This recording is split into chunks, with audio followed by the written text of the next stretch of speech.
scent fill the air, and the hope that they all died was scattered here and there. A mighty machine built within the wake of a long dead dream, little demon awake. The citizens sleep, never quite knowing when. Then eventually awaken, hungry again. You prove it to yourself and to all of us that you're not fit to fly like a Pegasus. You don't even deserve those wings you bear. When you stand beside a legend, you don't even compare. All of the failures of the fuel success, and the bloody and visceral where the game of chess. And just because you're disappointed, you'll pay the price. Now accept your fate and die in the Pegasus device.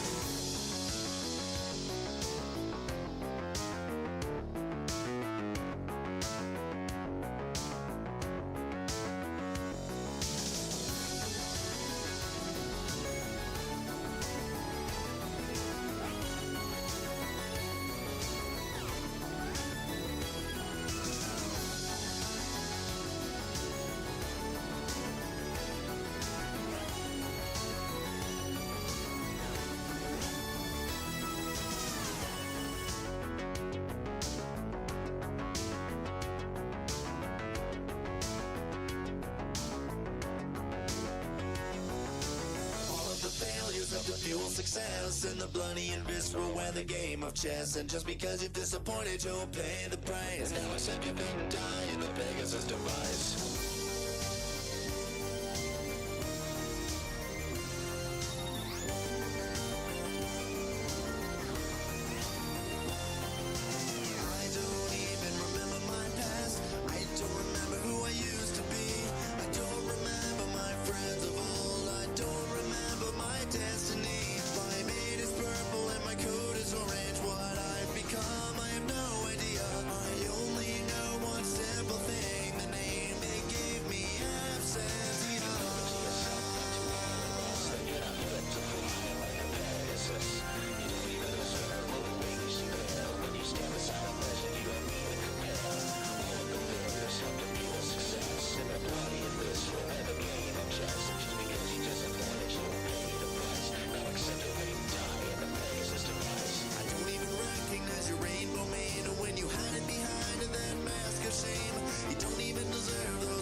Send us all to die in your Pegasus device. Back to me, where fears and horrors come true. In the rainbow back to me, where not a single soul gets through. In the rainbow back to me, where failures pay their toll. And now I'm awoken, and I'm taking back control.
Faces are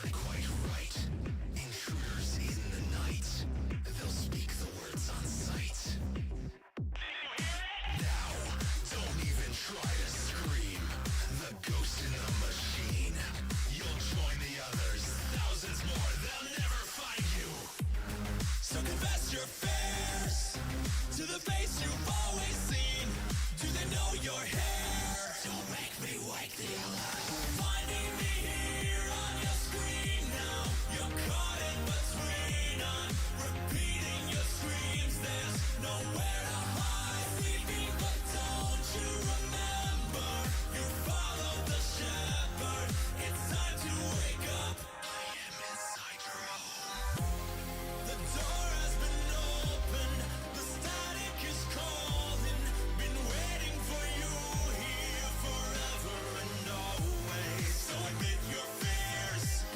Do they know you're here? You've made a bad decision. Nothing is worth the risk. Finding me here on your screen now. You're caught in between. I'm repeating your screams. There's nowhere to hide. Sleeping, but don't you remember? You followed the shepherd. It's time to wake up. I am inside your home. Seeing your face on another. You're running for cover. Hello everybody, welcome back. I don't know why my fucking shit did not work for a second, but we are good. Also, how was, you know, were y'all vibing pretty hard? Because I know I was vibing the whole time I was set up for stream, so. Also guys, let's get into it. Donkey Kong Bananza, do I have to say any more than that? Okay, onward.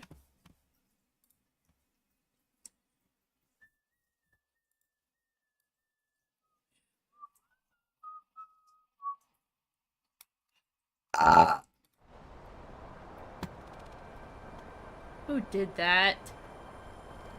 What the hell? Ooh, is my Twitch actually working? No, of course it's not. Why would my Twitch work? I don't know what the f is up with my Twitch. I'm just turning off this shit. Okay, guys. Damn, that's not violent.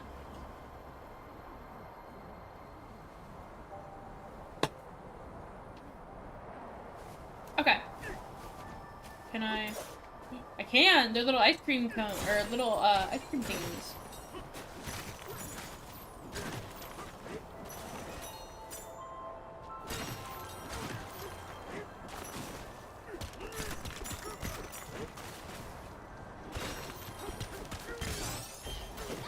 Ooh. Yeah, you know it. Hello? What's happening?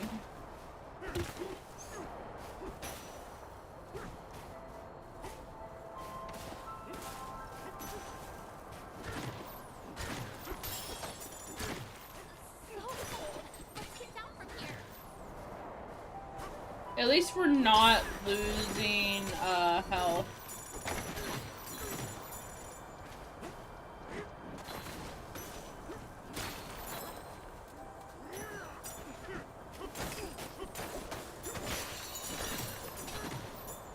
That's the cooling tower. Respect its freezing power. Who are you talking to?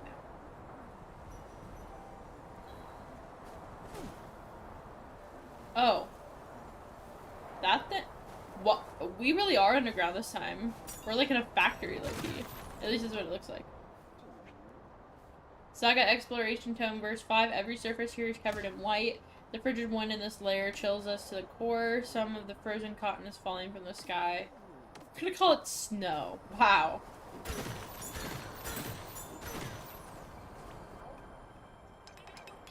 Too much snow. Put on a show. Snowboarding. And I see the thingy.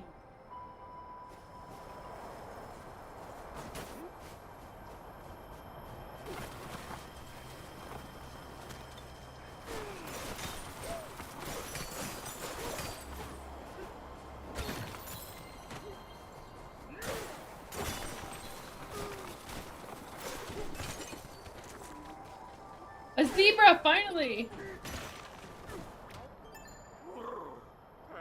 Or welcome to the freezing lair. Folks usually come here to enjoy our cool frozen drinks, but lately it's been way too cold for comfort. It's bad, bruh.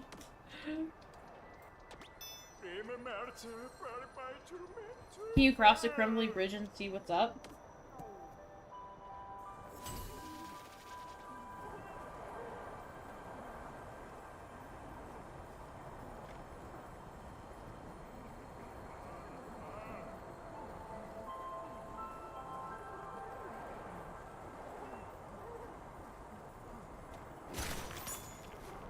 Okay.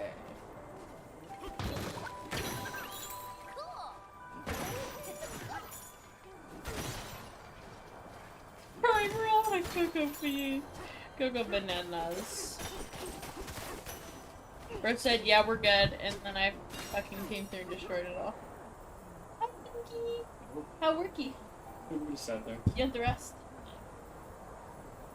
Yeah. Does it smell good in the house? Mm-hmm. I lit incense. I love when the maintenance guy was here. And they have a truck. There's, in our house? Like, down a little bit. Well, they usually our house. Oh. Can you leave the busted one? I spit in that one. You didn't drink it, did you? No. Okay, good. Thank you, Tinky. Love you. Also, probably after stream, I'll probably go over to Ivana's for a little bit and drop off the stuff.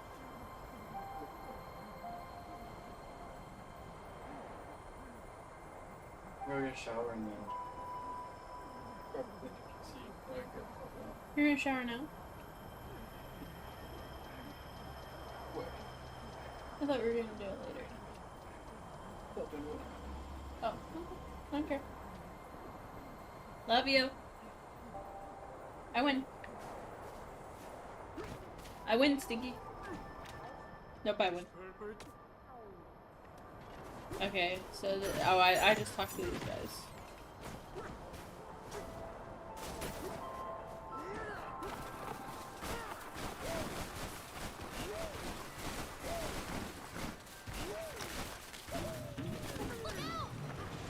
Whoa, what the hell? Oh.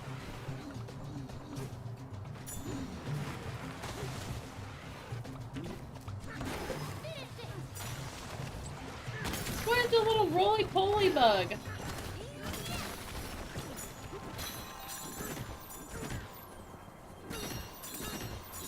Love little roly-polies. Kinda hope that- okay. I won't complain that it's gold, but I was kinda hoping it was an apple.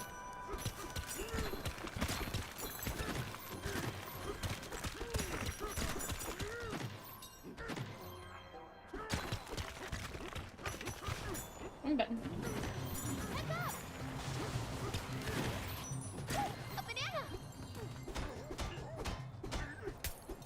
I can't aim. Oh, banana.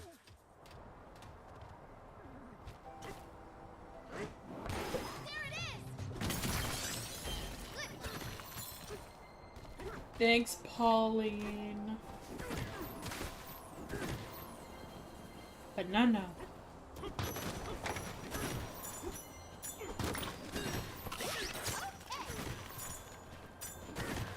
Did it even do anything for me? I don't think so.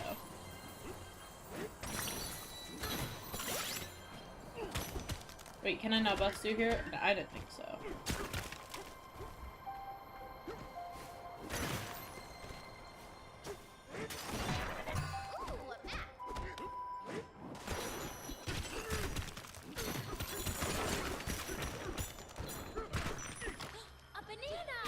Banana.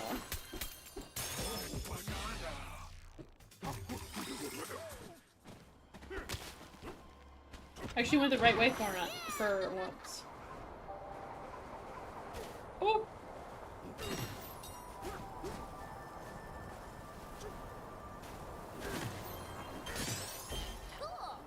Oh, I just came from up here.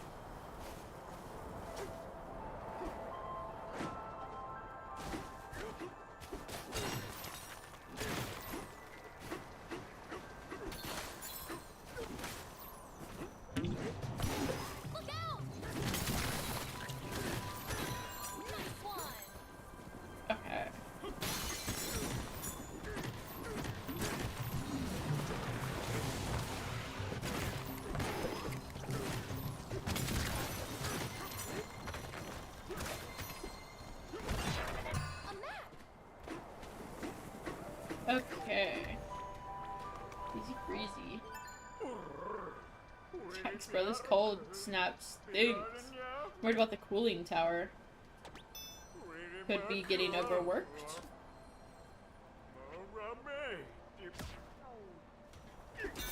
I don't get it. If they don't like the cold, why are they here?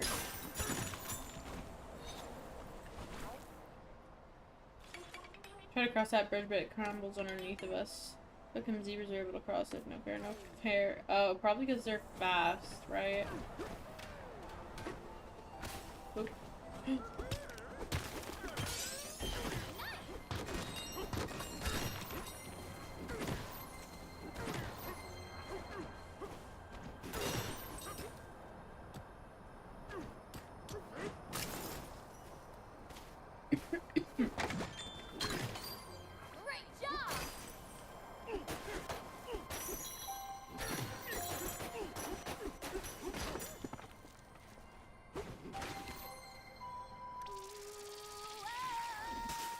Okay.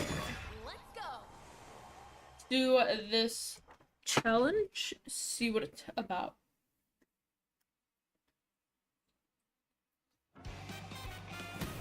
This game worth the money? I've been thinking of, yes, 1000%. Lorp, did you happen to play Mario Odyssey at all?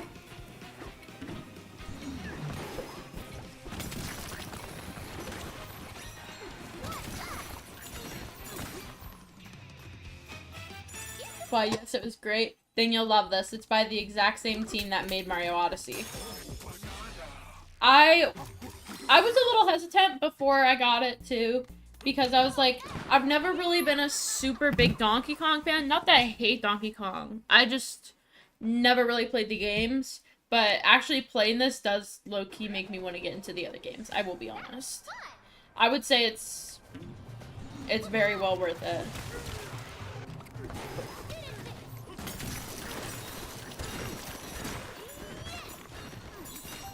And as long as you don't have to buy a Switch too, fuck it. For honestly, I feel like this should have been the $80 game. Not that I would be like happy to pay $80. I'm just saying personally, I liked Mario Kart, but I think this was definitely worth more a little bit. Amazing, yes. I will say it does make me a little nervous though, because of the, I think it's the 40th anniversary of Mario's coming up, and the Odyssey team isn't working on it, at least as far as we know. They could have been working on it after Odyssey, and they were just planning to release it with the Switch too. I don't know. I guess that's possible. Be kind of cool to be like, well, we want to release it, but the Switch isn't strong enough, so I guess we'll wait till we release a better console. I suppose that's also possible.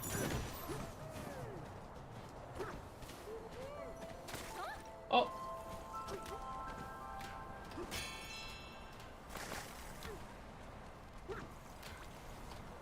Scary. If you're a zebra, you could just dash straight across the crumbly bridge. Anything else? Nah.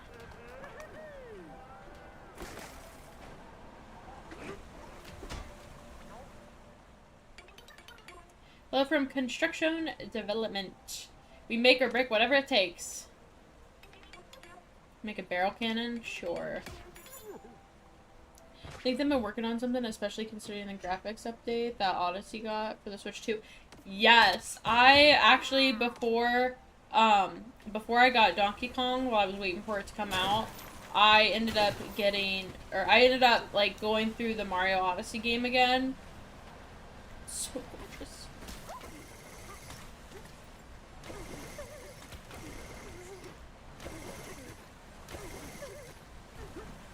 Losing health.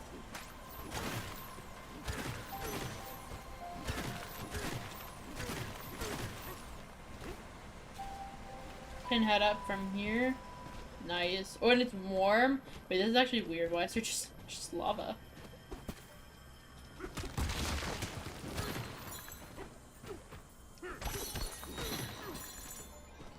Oh, monkey.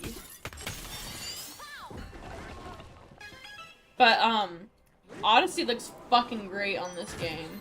I'm just waiting for tomorrow Pokemon Direct to see if there's something other than ZA. Yes, I'm actually really hyped for ZA. I already pre-ordered it.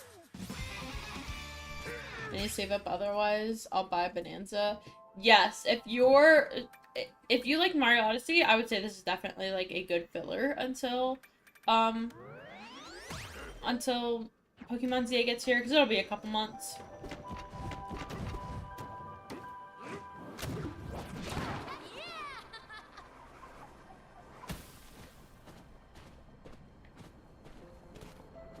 I'm a little nervous for ZA, I'll be honest.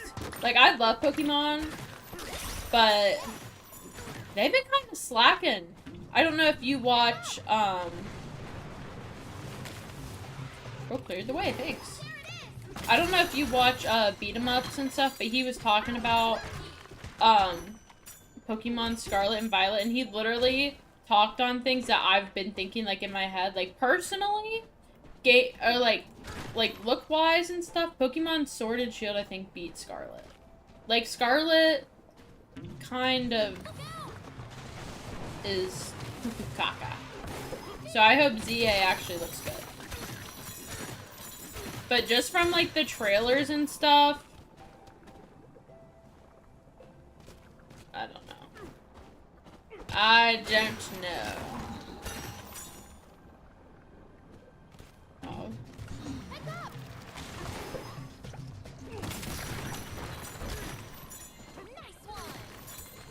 Banana.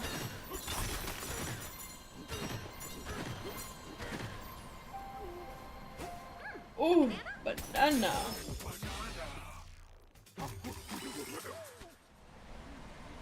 She's amazing.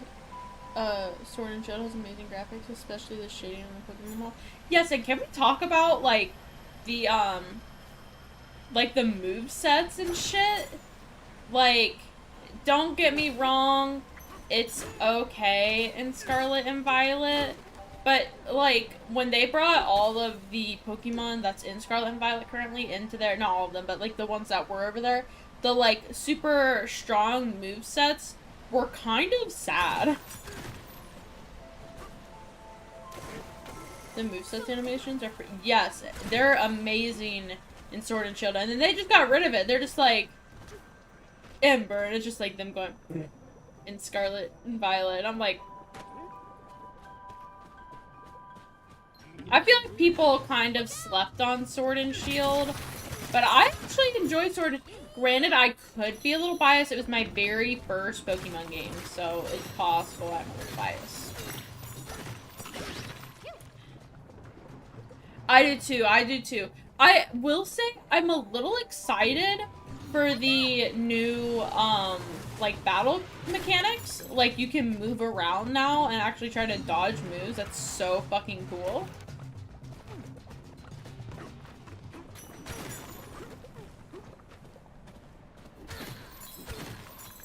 Okay, let's see. Where are we going? Okay, we can go up. Yeah, let's go up.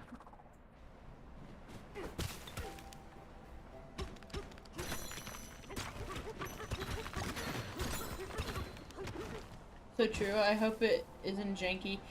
Yeah, I'm a little worried about the jank. But to be...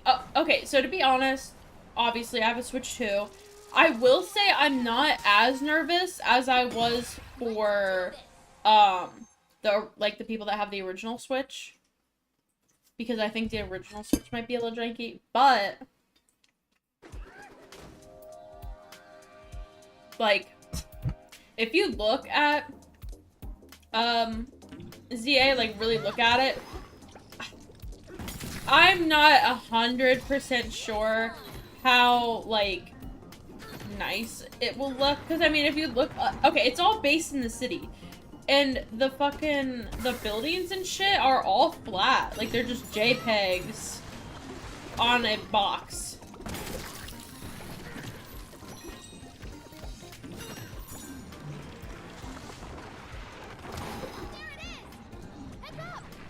Understandable and same. Yeah, I can deal with some, like, jank and stuff. Like, the only real jank that's in this game is literally like when there's a lot of gold or a lot of stuff breaking, but other than that, like everything is perfect about it. It's really only in these couple spots. It's really not bad.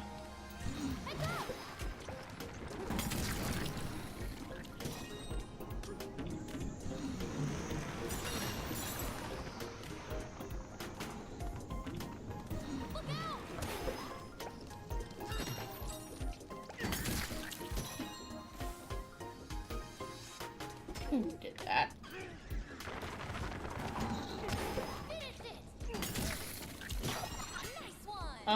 I want to make it up there.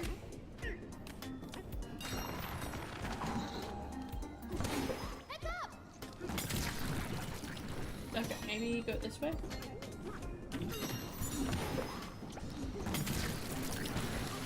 Oh wait, I can go that way though. Okay, so I just gotta wait for it to... Oh.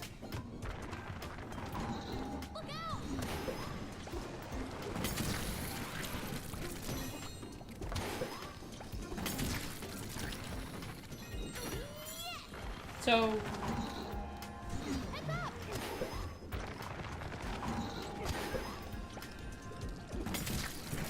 There we go.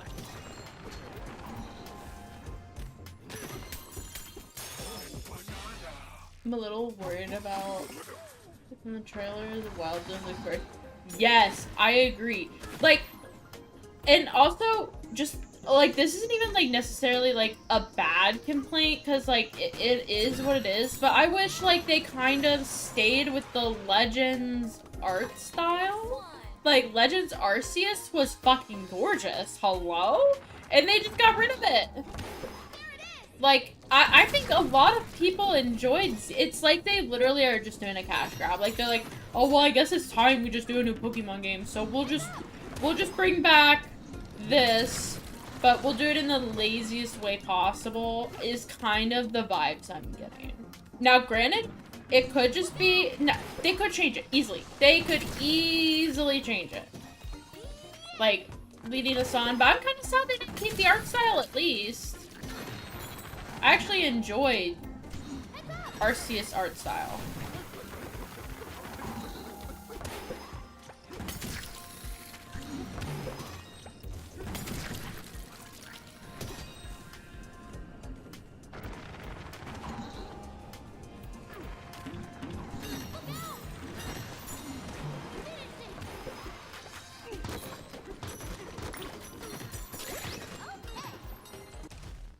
I mean, it has kind of the same shading, but otherwise, yeah, new art style. Yeah, it's kind of like they kind of kept, like, Scarlet and Violet's art style, which I don't necessarily hate the art style, don't get me wrong. But I was kind of expecting, like, when I first heard about DA, I was like, oh my gosh, immediately I thought Legends Arceus. And then it was not Legends Arceus, but to each their own, I guess. Okay, I know there's one more banana in here somewhere.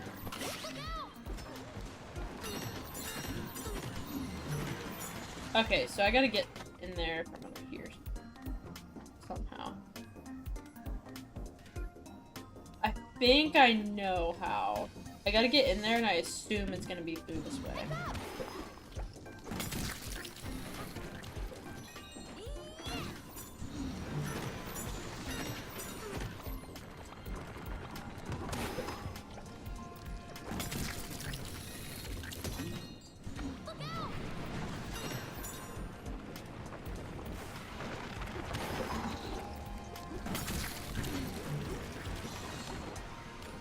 Okay, it did it.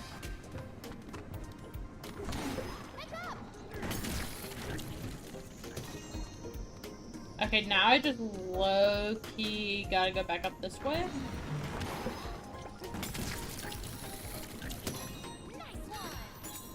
It's kind of grody.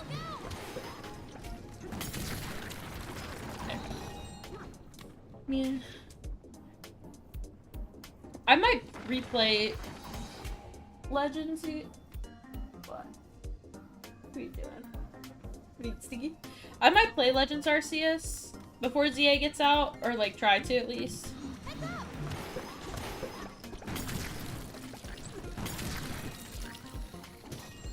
I wonder if I... Okay, no, but I do think I can. I just have to wait for it, right?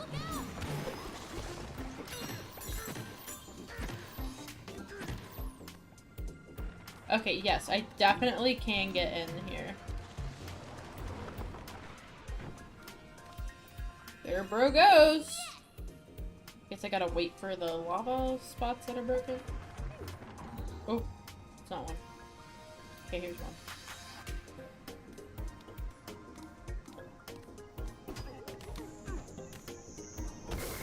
Oh!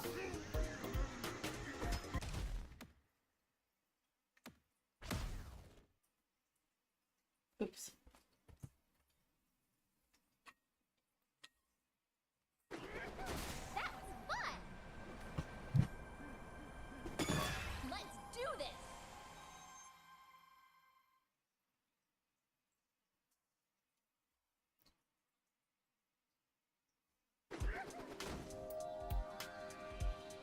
Okay. Wait, there's spots over on these sides, too.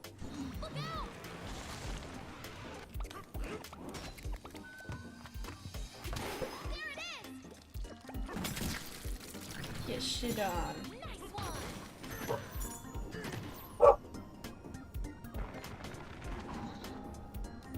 Lulu?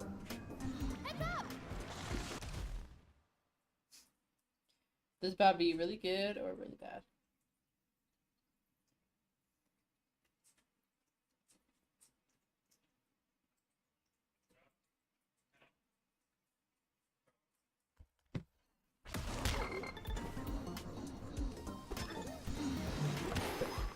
You need a break.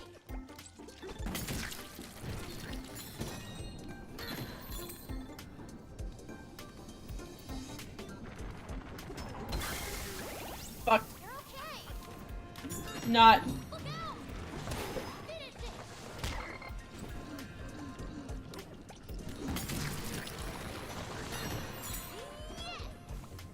Okay, I really don't know where the hell... Oh wait, maybe I can get in under here?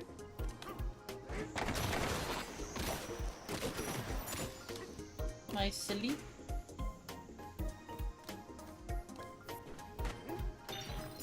Focus.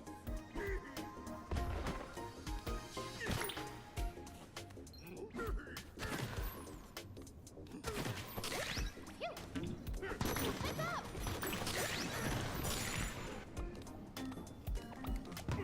There it is. Nice one. Look out. Oh.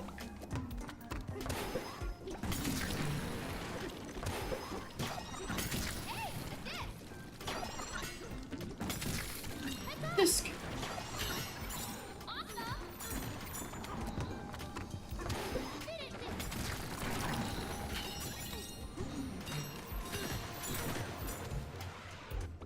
Okay, let's try to get... I don't know, something figured out here.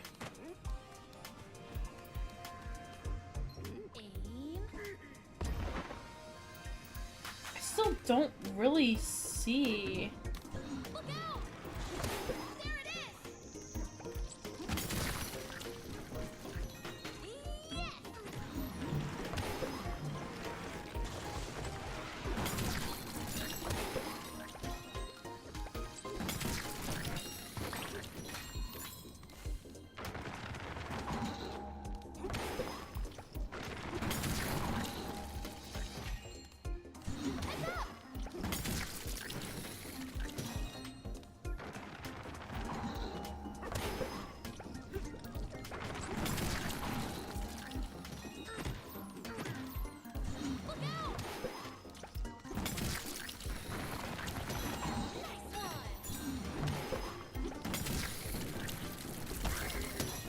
Oh, my hand.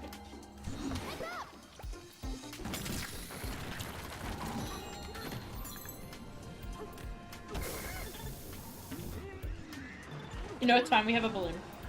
I could have done that before, I literally forgot that that was like a thing.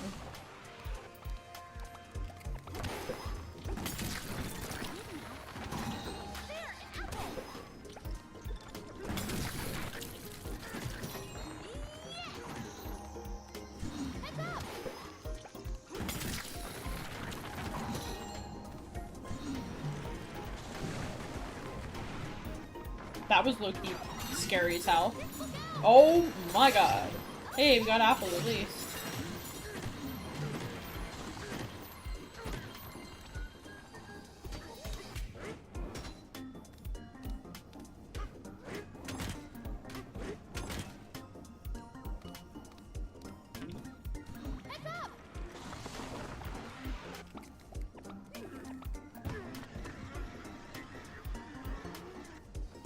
Oh, I see it. I see it. Okay, we can get in through there. That was close.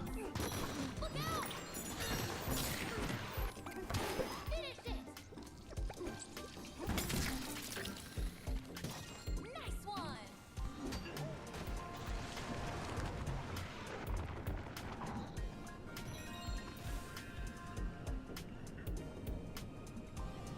Come on, I know we have at least one more full, like, line up and down.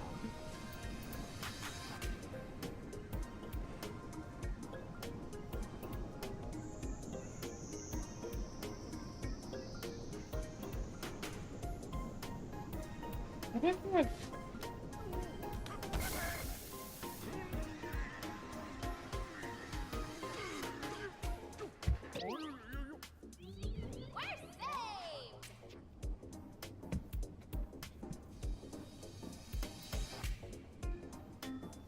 Okay, I'm going to take a really fast break.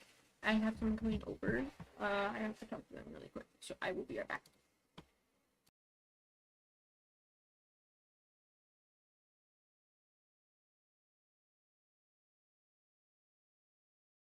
Greetings, Boogie fans! Michael here, and over the course of Pokemon's history, a lot of positive changes have been implemented into the games.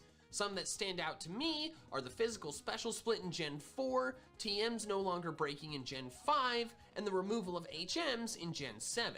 However, there have been some changes that I didn't like. There's not many, but I was able to think of 10 that I'm going to list off in this video.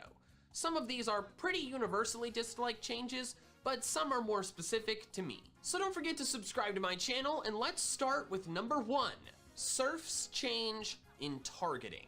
My first Pokemon game ever was Pokemon Ruby, so an important piece of context that brings is that double battles have been a part of my Pokemon experience since the start. Additionally, Ruby was still in the age of HMs, which meant that the water type on my team always knew Surf. Literally always, no exceptions, just like my flying type knowing Fly. The other HMs I could go fetch when needed, but Fly and Surf were used so often, especially in Hoenn with all of its water, that I felt like I needed those moves at all times. I would structure my team in such a way to make sure my water and flying types could learn them. Plus, both Surf and Fly are pretty strong moves, so not only were they used for traversal in the overworld, they were the primary attacking move for my water and flying types. In the double battles I would encounter in Gen 3, I would often utilize my water Pokemon for those battles, because Surf would hit both enemy Pokemon for great damage. The most consistent situation I would use the move in was against Tate and Liza to obliterate their Solrock and Lunatone, plus Claydol if it was Emerald. I enjoyed having the freedom to do that. Then came Pokemon Diamond, and on my team I had a Floatzel, which of course knew Surf. I played through normally, happened upon a double battle, clicked Surf, and damaged my other Pokemon. Excuse me? Between generations 3 and 4, Surf was changed from impacting the 2 enemy Pokemon in a double battle to the 2 enemy Pokemon and the ally Pokemon, like Earthquake. It was no longer practical to use it in double battles unless the ally had some way of avoiding it or protecting, which was not the case for most of my team since double battles are so infrequent in playthroughs. So the main attacking move for all of my water type Pokemon for many generations became basically useless in double battles, when in Gen 3 it was excellent in double battles. Plus, there's an additional extra kick in the pants, which is Muddy Water. Muddy Water is a move that is identical to Surf, except it trades lower accuracy for the chance to lower the opponent's accuracy. The move even looks the same, except Muddy Water has brown water. Yet for some reason, Muddy Water still to this day only hits the enemy Pokemon, while Surf hits the ally. That makes no sense. Why were they not both changed? Thankfully, Gen 7 removed HMs, and therefore Surf was no longer necessary on my water type, so I could use Liquidation or Scald just fine in double battles. However, for the generations between 3 and 7, not being able to use my main water attack in double battles was very annoying, and I wish Surf had just kept targeting just the enemy Pokemon. Another move-related change that I didn't like was number 2, the removal of using moves outside of battle. Now, I know what you're thinking, that seems to contradict with me just saying that the removal of HMs was a good thing. To clarify, I'm not talking about mandatory overworld moves, I'm talking about optional ones. When Sun and Moon came along and HMs were permanently replaced by Ride Pokemon, the Pokemon community rejoiced. No longer did our team's movesets have to be partially taken up by often inferior moves, nor did we have to use an entire party slot for an HM mule. However, when they removed these mandatory overworld moves, they also removed the optional ones that could make your life a bit easier. The ones that I'm specifically talking about are Dig and Teleport. Prior to Generation 7, Dig could be used to quickly escape from not only caves, but also sometimes buildings. It functioned as an infinite use escape rope, and it was quite nice to have to get out of any sticky situations deep in a cave. The move itself was also pretty good in battle, especially considering that most ground types don't learn Earthquake until later levels, so you could use Dig for a large portion of the playthrough. As for Teleport, it was a very useful precursor to Fly, allowing you to instantly warp back to the last Pokemon Center you visited. It is strictly inferior to Fly, but it's nice to have for the portion of the playthrough before getting Fly. Since my team was usually incomplete by the time I got access to Fly, I would often toss a Ralts or an Abra onto my team just for the use of Teleport, to be able to get back to the Pokemon Center much quicker than if I didn't have it. But then in Gen 7, Ride Pokemon replaced the HMs, but did not replace these optional moves. The only way to escape a cave is by using an escape rope, an item you have to spend money on, and there is no teleport replacement. Prior to getting the Charizard Ride or the secret technique Skydash, you just have to run back. Sword and Shield solved the Dig and Teleport problem by making the escape rope an infinite use key item and by making the Corviknight Taxi available very early in the game.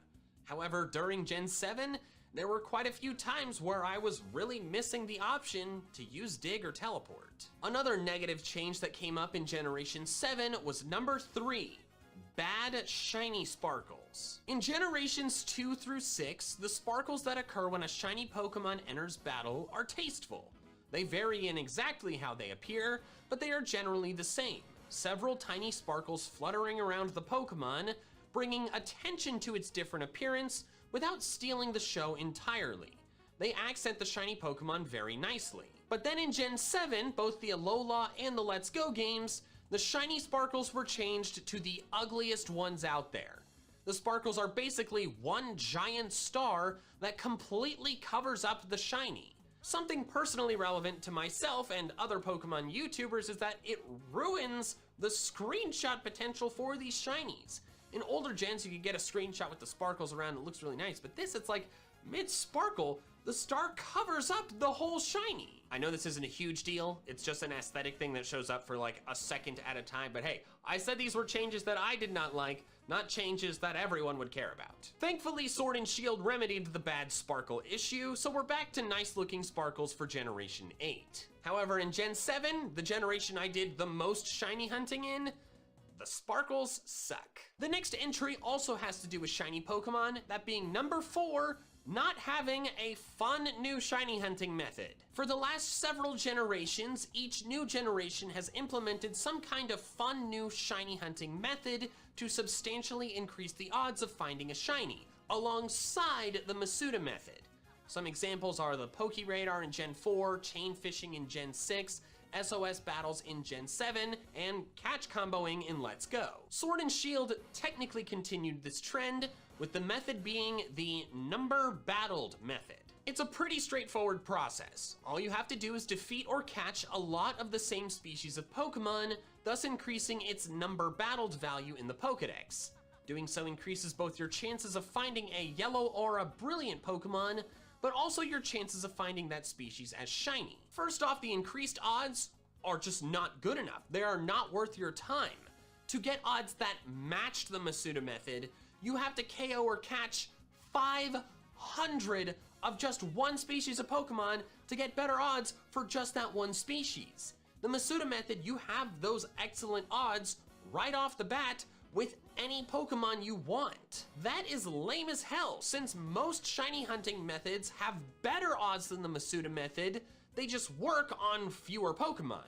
For example, chain fishing can get you substantially better odds than the Masuda method, but you're limited to only fishing Pokemon in exchange. So not only is the number battled method bad by design from the start, it also doesn't even work! A bug in the code of Sword and Shield makes it so these better odds you reach only occur a small percentage of the time, capping out at a mere 3%.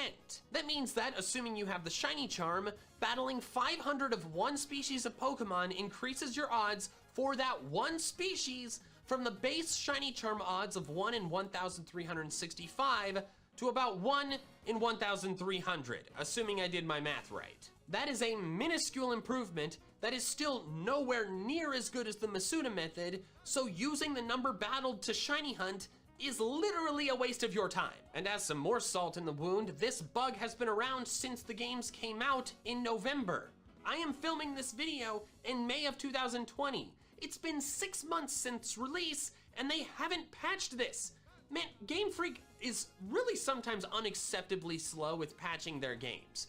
Animal Crossing had some bugs at launch and they fixed it in like 2 weeks. Come on, Game Freak, be more like Animal Crossing. The end result of all this is that the only worth your time shiny hunting method in Sword and Shield is the Masuda method, which for me is painfully dull and has killed my interest in shiny hunting.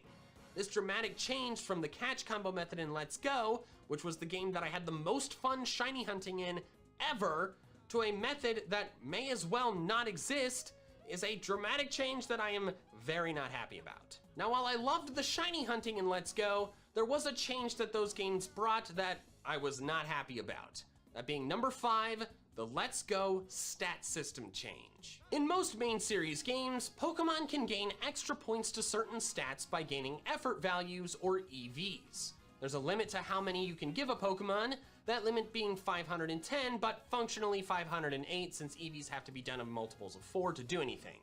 Every 4 EVs in one stat corresponds to 1 additional stat point for that Pokemon at level 100. This system has been a staple of the main series games for generations, and it's a massive part of the competitive battling community because a big part of the strategy is determining how you distribute your Pokemon's EVs. But then Let's Go came along and it implemented several drastic changes from the rest of the main series. The catching system was completely changed, as you likely know, but the battle system was also heavily simplified. Abilities and held items were removed, and effort values were replaced with awakening values, also known as AVs, and AVs are so dumb. 1 AV corresponds to 1 extra stat point at any level, and you get some AVs by leveling up, but the bulk of AVs come from feeding the Pokemon candy. One of its species candy increases all of its AVs by 1, but you can only use species candy on Pokemon in the same evolutionary line. You can also use stat-specific candies, but they require more for each point the higher you get. A Pokemon has a limit of 200 AVs in every stat, so 1,200 total. That means there's no strategy whatsoever with how you distribute them because you're just incentivized to give a max of 200 AVs in all of the stats for a Pokemon. So instead of being like EVs, where it's a strategic way to figure out how you distribute them, AVs, you just give as many as possible to your Pokemon. They're pointless. So pointless, in fact, that if you do an online PvP battle against another person and you select normal rules, AVs are removed. Why do they exist? I'll tell you why, to make the playthrough even easier than it already is. AVs can be applied to a Pokemon at any level if you use the species candy. So if you give a level 2 Pidgey 200 Pidgey candy, it will have over 200 in every stat at level 2. I will admit that's kind of hilarious, but it's also very broken and pretty dumb. I get that Let's Go is more heavily aimed at much younger kids than the rest of the main series, but this stat system to me is it just seems pointless. Why is it even there? So Let's Go did shiny hunting right, the stat system wrong, and following Pokemon very right. That's actually the focus of my next entry, that being number 6, the removal of following Pokemon. Following Pokemon were first introduced in Heart Gold and Soul Silver, and I don't think a single person exists who disliked this feature. It added so much to the immersion and connection with your team, since seeing your Pokemon wandering the world itself was not something you could previously do. Then they removed the feature, and I don't really think there's an excuse for doing it in black and white since the games were still in 2D, but with the 3DS games, I kinda get. They were doing 3D for the first time, and the 3DS was a pretty underpowered console, and so having walking and running animations for every Pokemon in the game, I can get why that would be tough to implement. But then Let's Go brought following Pokemon back, and it was fantastic. They looked so good in 3D, and the variety in how they traversed added so much personality to each Pokemon. Some zipped ahead, some lagged behind, some rolled instead of walking, and some you could actually ride. It was incredible. Many fans, including myself, hoped that the overworld encounters and the following Pokemon from Let's Go would be new mainstays in the series. Then Sword and Shield came out and overworld encounters were there, but following Pokemon were not. I really don't think there is any excuse for this. As I mentioned in the 3DS games, they would have had to code in a Pokemon, all Pokemon, being able to walk or run around in the overworld, something that did not occur in the vast majority of the games. But in Sword and Shield, almost every Pokemon is already in the overworld and has the running and walking animations coded in. Was it that hard to just add one more Pokemon to the overworld at any given time? I'm not a game dev expert, but I feel like they could have done that. So the removal of following Pokemon is a change that's happened twice now, and I have disliked it both times, so I desperately hope following Pokemon come back and then are never removed again. The next entry is another removal-based change, that being number 7, the removal of the PSS. The PSS, or Player Search System, was the interface for interacting with other players, and it is the best interface for doing so the main series has ever had. Want to trade or battle with a friend? Simply tap on their face and click Trade or Battle. The request then shows up in their game and they accept. You're done. You can do this at any location in your game. The interfaces since then have been garbage. Festival Plaza required you to go to Festival Plaza, which was stupid. Then Let's Go wouldn't even let you talk to specific friends, you just had to implement a certain Pokemon code. And then the Ycom in Sword and Shield does the same thing. In order to connect to a friend, you have to coordinate link codes and hope that no one else inputted the same one at the same time. The PSS was simple, intuitive, and effective. The removal of it was a giant mistake, and I desperately hope that the next online interface place in Pokemon is just like it. Just let me see a list of my online friends and tap on one and ask them to trade or battle. It is not hard. The next entry is number 8, the FPS downgrade. The Generation 3 Pokemon games run at 60 frames per second and look so smooth. Every movement is fluid, and I personally think that's a big reason why my favorite mainline Pokemon graphics are the Gen 3 games. At least they were prior to Sword and Shield, because Sword and Shield look incredible. But then in Gen 4, the games dropped to 30 FPS. Then in Gen 5, the battles were 60 FPS, but the overworld wasn't. Then every single mainline Pokemon game since then has run at 30 FPS. I am not a game development expert, and I don't want to pretend to be one, so I have no idea what all the back-end processes are that go into determining what frame rate a certain game runs at on a certain platform. However, I can still be disappointed with the change because I simply miss how smooth and good the games looked when running at 60 frames per second. Next up is number 9, the change to berry growth. Starting in Gen 3, the games I started in, berries were for the most part grown by planting one of that kind of berry, waiting some period of time, then picking the plant, which contained several of that kind of berry, a lot like growing fruit trees in Animal Crossing. I've mentioned it twice now, can you tell I've been playing it a lot? This method is a reliable way to obtain more of one specific berry that you want, because you plant that one berry and get more of that one berry. Every mainline game from Gen 3 to Gen 7, except the Gen 5 games, had a way to plant berries and grow more of the ones you want. While Gen 5 didn't have this method in the games, it had it in the Dream World, which isn't as good, especially since the Dream World is no longer available, but the option still existed. But then in Sword and Shield, they removed the ability to grow berries. The primary way to obtain more is by shaking berry trees and getting a random collection of them. If you want more of a specific type of berry, you have to go around to all of the berry trees that it can spawn from, shake the trees, and hope that you get some of them. And you can only shake a tree once per day. I experienced quite a bit of annoyance with this when I was trying to get a lot of EV reducing berries in Sword and Shield during the Metronome Battle Federation Season 2. I was trying to modify some of the EV spreads for some of my Pokemon. So to get more of the specific EV reducing berries for a certain stat that I wanted, I had to go around to all the trees that it spawned at, save my game, move my Switch's clock a day forward, then go back and check again, and do that until I had enough. It was tedious, and I didn't like it, and it would have been much more convenient if I could have just planted several of that specific berry and gotten them to grow. To be clear, I don't mind the berry trees themselves. I actually think the pseudo minigame involved with the risk versus reward, how many times you shake it and then a Pokemon attacks if you shake it too much, I think that's fun. However, I just don't like that there's no other way to grow more berries like there was in Gen 7. You could get the berries from the trees, but you could also grow more in Pokepelago. Sword and Shield should have had a method like that. And finally is number 10, the Gale Wings nerf. I love Talonflame a lot, so much so that not only is it my favorite regional bird, but it's also one of my all-time favorite Pokemon.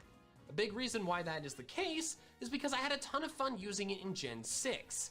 I used a few different Talonflame, usually choice banded, to obliterate opponents with priority Brave Bird. I used one to perform quite well in my first and only ever VGC tournament, where I finished in the top 10% of 250 competitors, and I had a Talonflame on the team I used to get a 50 streak in the Battle Mason doubles. But I guess Game Freak didn't like Talonflame as much as I do, so in Gen 7 they nerfed its ability Gale Wings, the ability that made it so powerful, and they nerfed it way too much. Rather than always giving priority to flying moves, it only gives them priority when Talonflame has full health.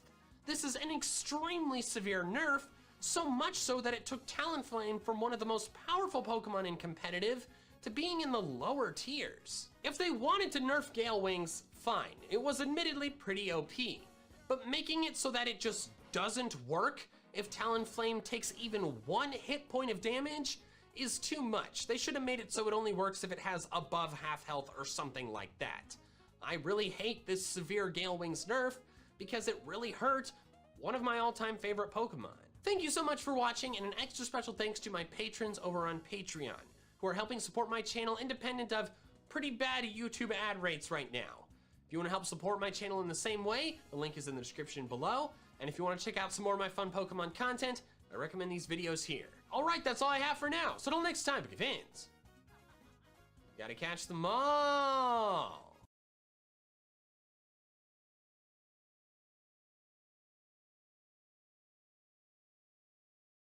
Greetings, Poke fans! Michael here, and throughout all of the main series Pokemon history, there have been several locations or landmarks that have become super famous. Cerulean Cave, Lavender Town, Slowpoke Well, Mount Chimney, and Eterna Forest, just to name a few. However, there are some locations that are really freaking obscure.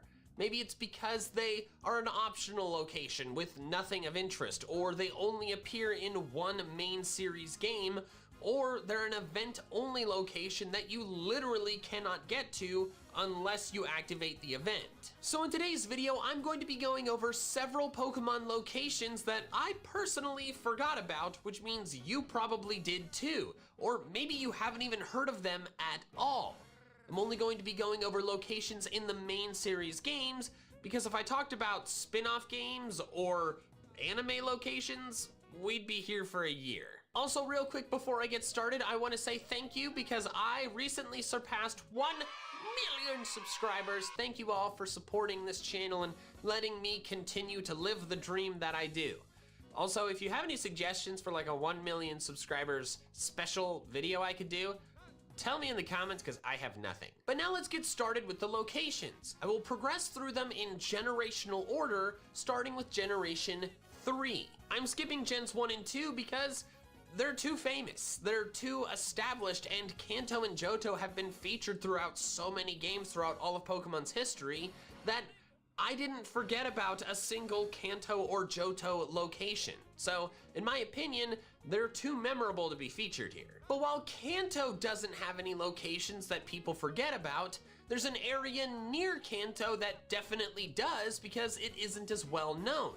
This area only showed up in one pair of main series Pokemon games throughout all 8 generations. The Sevi Islands in Fire Red and Leaf Green. There's tons of landmarks there that don't show up in any other games, so they end up being pretty obscure, especially since 4 of the 7 islands can only be accessed once you've beaten the league. But even though they're all reasonably obscure, there are a few specific landmarks there that I think take the cake. The first is actually a pair of landmarks technically, but they're connected, so I'm counting it as one entry. That being Outcast Island and Altering Cave. Outcast Island is a water route, and of course, Island itself, north of 6 Island, and it's the farthest point from 6 Island's Pokemon Center. You progress through Water Path, then Green Path, which contains the Pattern Bush, and then get to the route that's called Outcast Island, where the island itself is at the very end. There is practically nothing of interest here other than an item or two and some trainers, that is, until you notice a solitary cave entrance. Surely this cave must be full of ancient and fascinating treasure. After all, it's a remote, desolate location in a Pokemon game, and those tend to have interesting things in them. You enter the cave, known as Altering Cave, and find the rewards for your exploration and journey are nothing. Literally, nothing.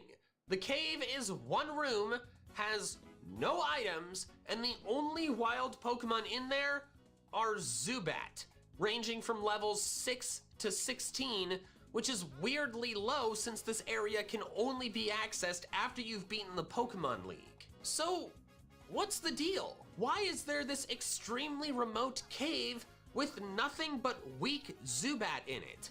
Also, why did they bring it back in Emerald version? It's in the more accessible location of Route 103 after you've beaten the Pokemon League, but seriously, what is the point of this empty cave with just weak Zubat? My old Fire Red and Leaf Green guidebook says that Altering Cave is as desolate and lonely as can be. Or is it? It is. But it wasn't supposed to be. The reason Altering Cave exists but has nothing of interest is that it was originally intended to be a mystery gift location. Data miners found within the code of these Generation 3 games that Altering Cave is capable of spawning 8 different Johto Pokemon: Mareep, Aipom, Pineco, Shuckle, Teddiursa, Houndour, Stantler, and Smeargle. Their spawns are triggered by mystery gift events, and when that occurs, whatever the Pokemon that's part of the event is completely replaces the Zubat spawns within Altering Cave. This seems to be a feature to give players a way to get these Johto Pokemon without having to trade with Pokemon Coliseum. At the time of Fire Red and Leaf Green's release, Pokemon Coliseum is the only Pokemon game that you could get these Pokemon from in Gen 3. So they came up with this mystery gift event way to give these Pokemon to players who didn't have trading capabilities with a GameCube. Because If you couldn't get the Pokemon from Colosseum or a friend, you literally could not complete your national Pokedex.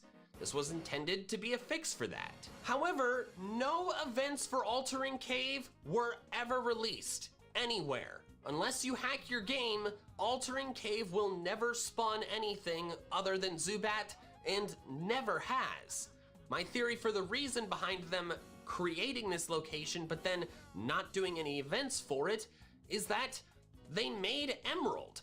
They made all of these Johto Pokemon available somewhere in Emerald, so they were obtainable directly within a main series Gen 3 game.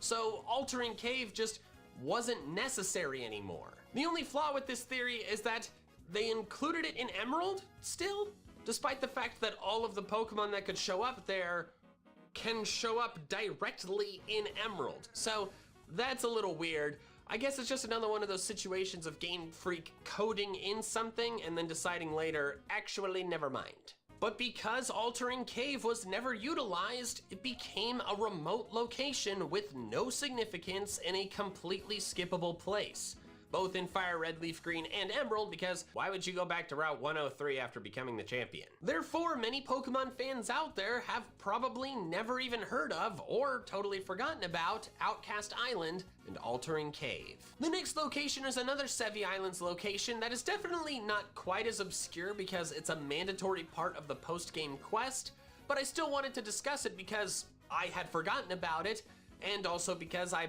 bust out laughing when I read its name, because I'm a child. The Dotted Hole. This place makes use of the visual braille system that originated in Hoenn with the Reggie quest. That makes sense because what lies at the bottom is the Sapphire, the item that, along with the Ruby, you need to be able to trade between the Kanto games and the non-Kanto Gen 3 games. You can only enter it by using cut at the entrance, which the braille says to do by simply reading cut. The next message tells you the order of holes to jump through, up, left, right, down, and the final message once you've reached the Sapphire reads, "Let the two glittering stones, one in red, one in blue, connect the past. Two friends sharing power, open a window to a new world that glows. The next world waits for you." Kinda weird that an ancient society wrote a message about building an interregional communications network for long-distance trading. The next location is another Gen 3 island cave, that being Artisan Cave in Emerald. I am certain most of you remember the Emerald Battle Frontier, because that place is lauded as being one of the best post-game things to do areas in all of main series Pokemon history. However, I would bet that many of you forgot that the Battle Frontier Island has a hidden cave. I certainly forgot about it. It's a cave you can only access after you've irritated and then either caught or defeated the Sudowoodo near the Battle Palace. You head down the waterfall, surf a short ways, and boom, there's the cave. The inside of it has some EV increasing vitamins, but most notably the only wild Pokemon in there are Smeargle, hence the name Artisan Cave. This is the only place in all of the Gen 3 mainline games where you can catch Smeargle, since as I mentioned, Altering Cave was never given an event to cause Smeargle to spawn there. Aside from Smeargle and the vitamins, there's not much to see. You progress through until you reach the exit-only side of it that spits you out next to the battle tower. But once you have a Smeargle and have collected all of the vitamins in there, you really don't have a need to ever go back. So it seems to just be a place that was implemented to be a fun little extra place to check out in the post-game, and also a place to put Smeargle. Those factors, combined with it only being in a post-game area in one main series game throughout all of Pokemon's history, means it's a pretty forgettable place. The next location is another Hoenn location, that being the Scorched Slab. In the original Gen 3 games, it's a single-room cave on Route 120 with the TM for Sunny Day in it, and nothing else. Seriously, nothing else. There's not even any wild Pokemon. I always thought it was strange that this single room with nothing in it but a TM got its own name, and a cool name at that. They easily could have just made a small little island on Route 120 and had the TM sitting on top of there.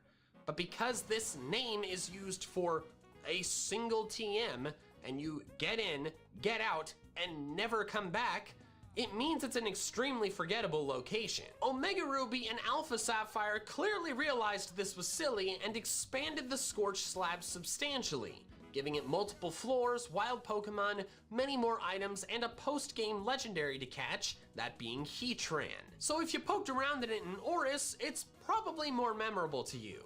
However, from Gen 3 up until the release of ORAS, or if you never played ORAS, it's a super forgettable location with a weirdly badass name. Alright, now let's move on to Generation 4, and the only location I'll be discussing is the Sinjoh Ruins.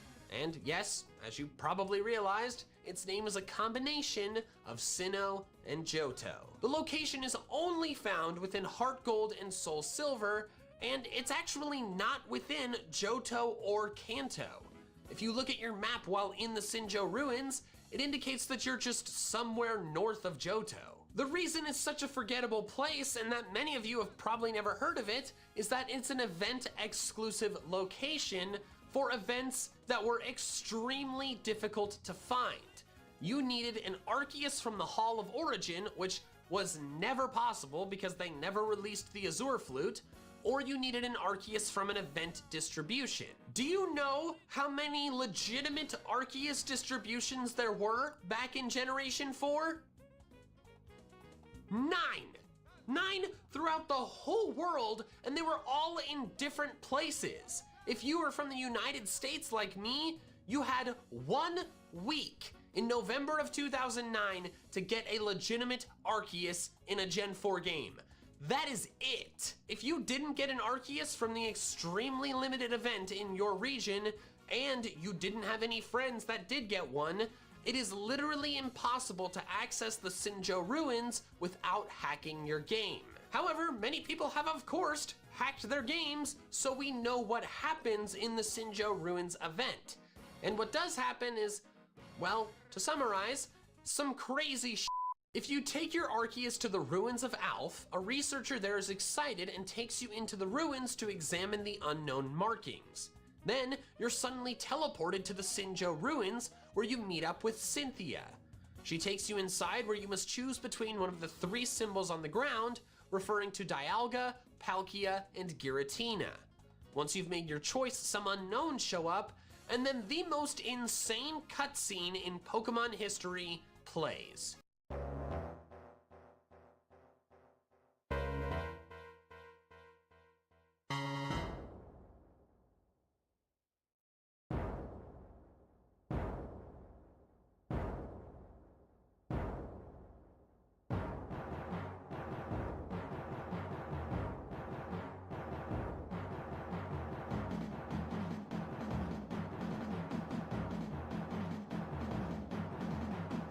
Look at this insanity! Real-world images played in rapid succession with terrifying music. I almost can't believe it's real. It almost seems fan-made. Finally, toward the end of the cutscene, it shows an egg that's hatching. When you return from that cosmic acid trip, you are presented with a level 1 Dialga, Palkia, or Giratina, depending on the circle you picked.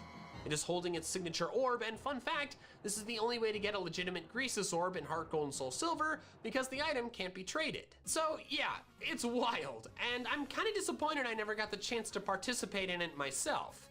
I mean, I could now if I hacked my game, but it's not really the same.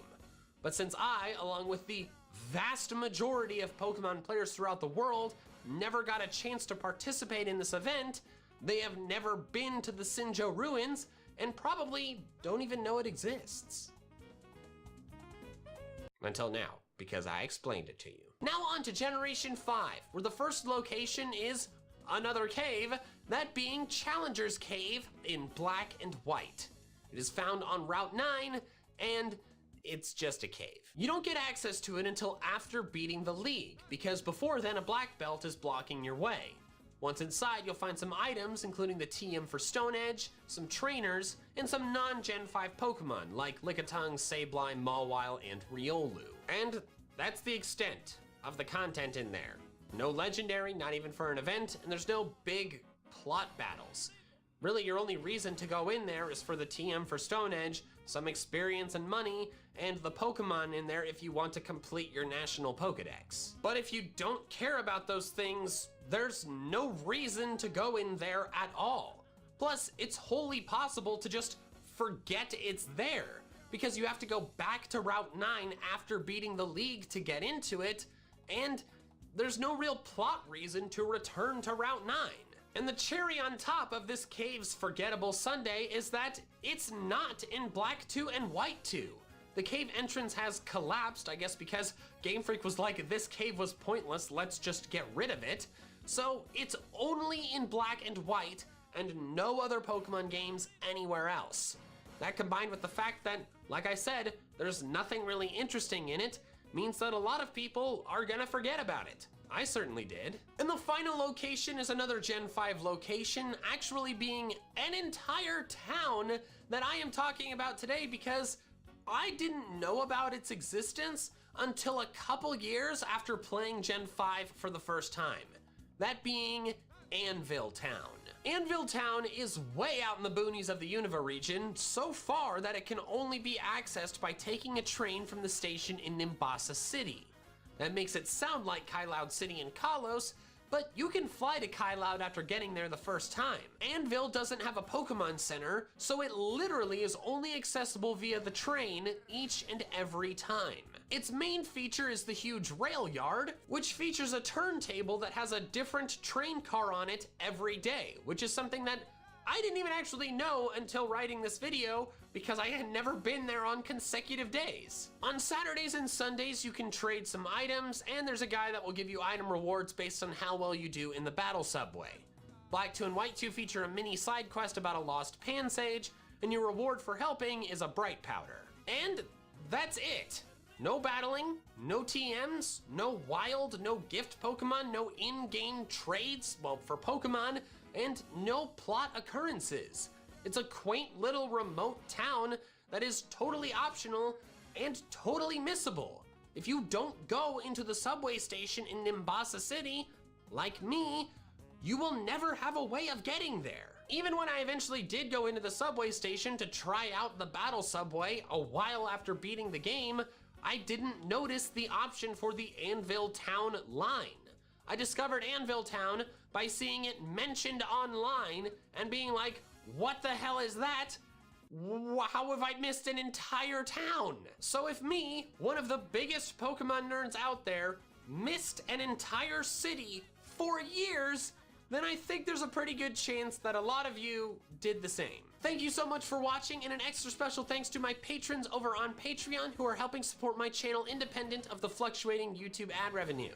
If you want to help support me in the same way and get some cool perks like your name at the end of the video or videos early with no ads, the link is in the description below. Also, if you want to check out some more of my fun Pokemon content, including my first MBF battle on the second channel in the Metronome Battle Federation, click over here. All right, that's all I have for now. So till next time, Pokefans, gotta catch them all.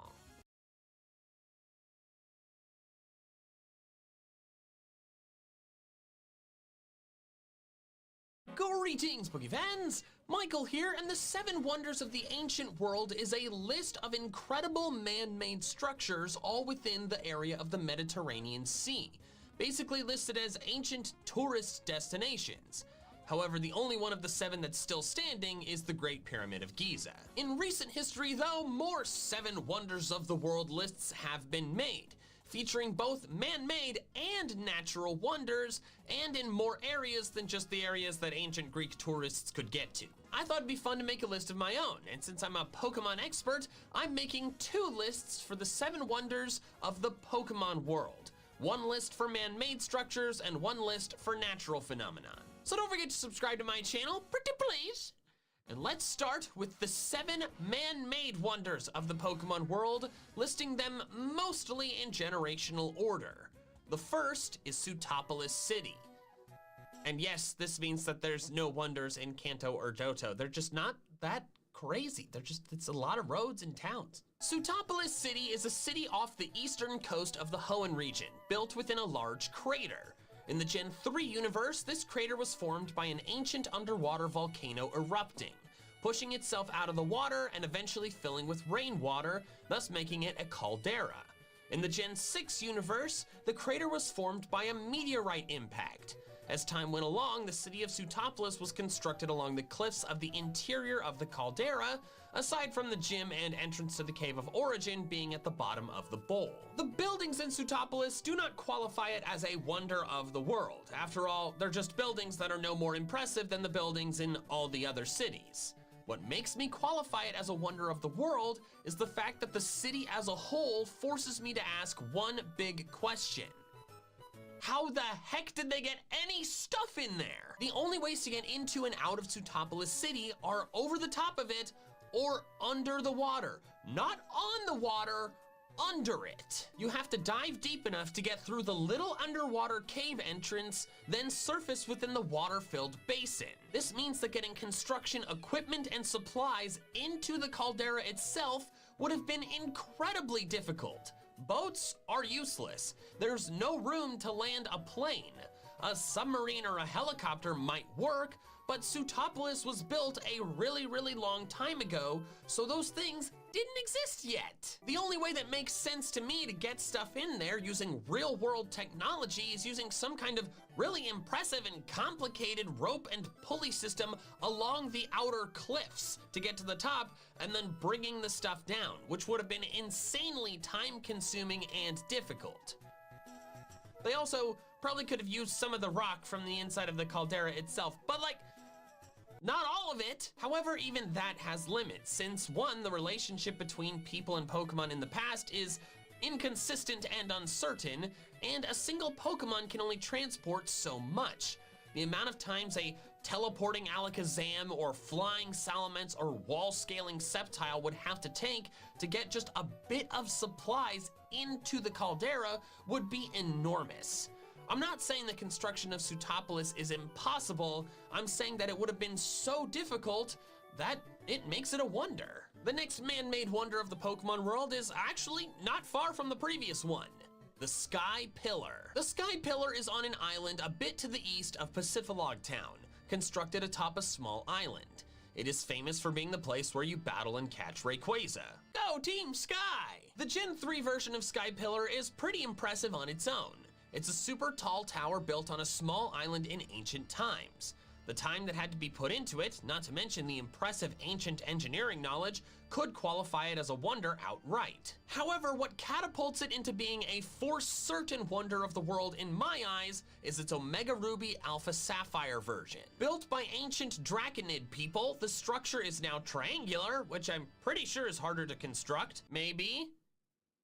It's been a while since I took any engineering classes.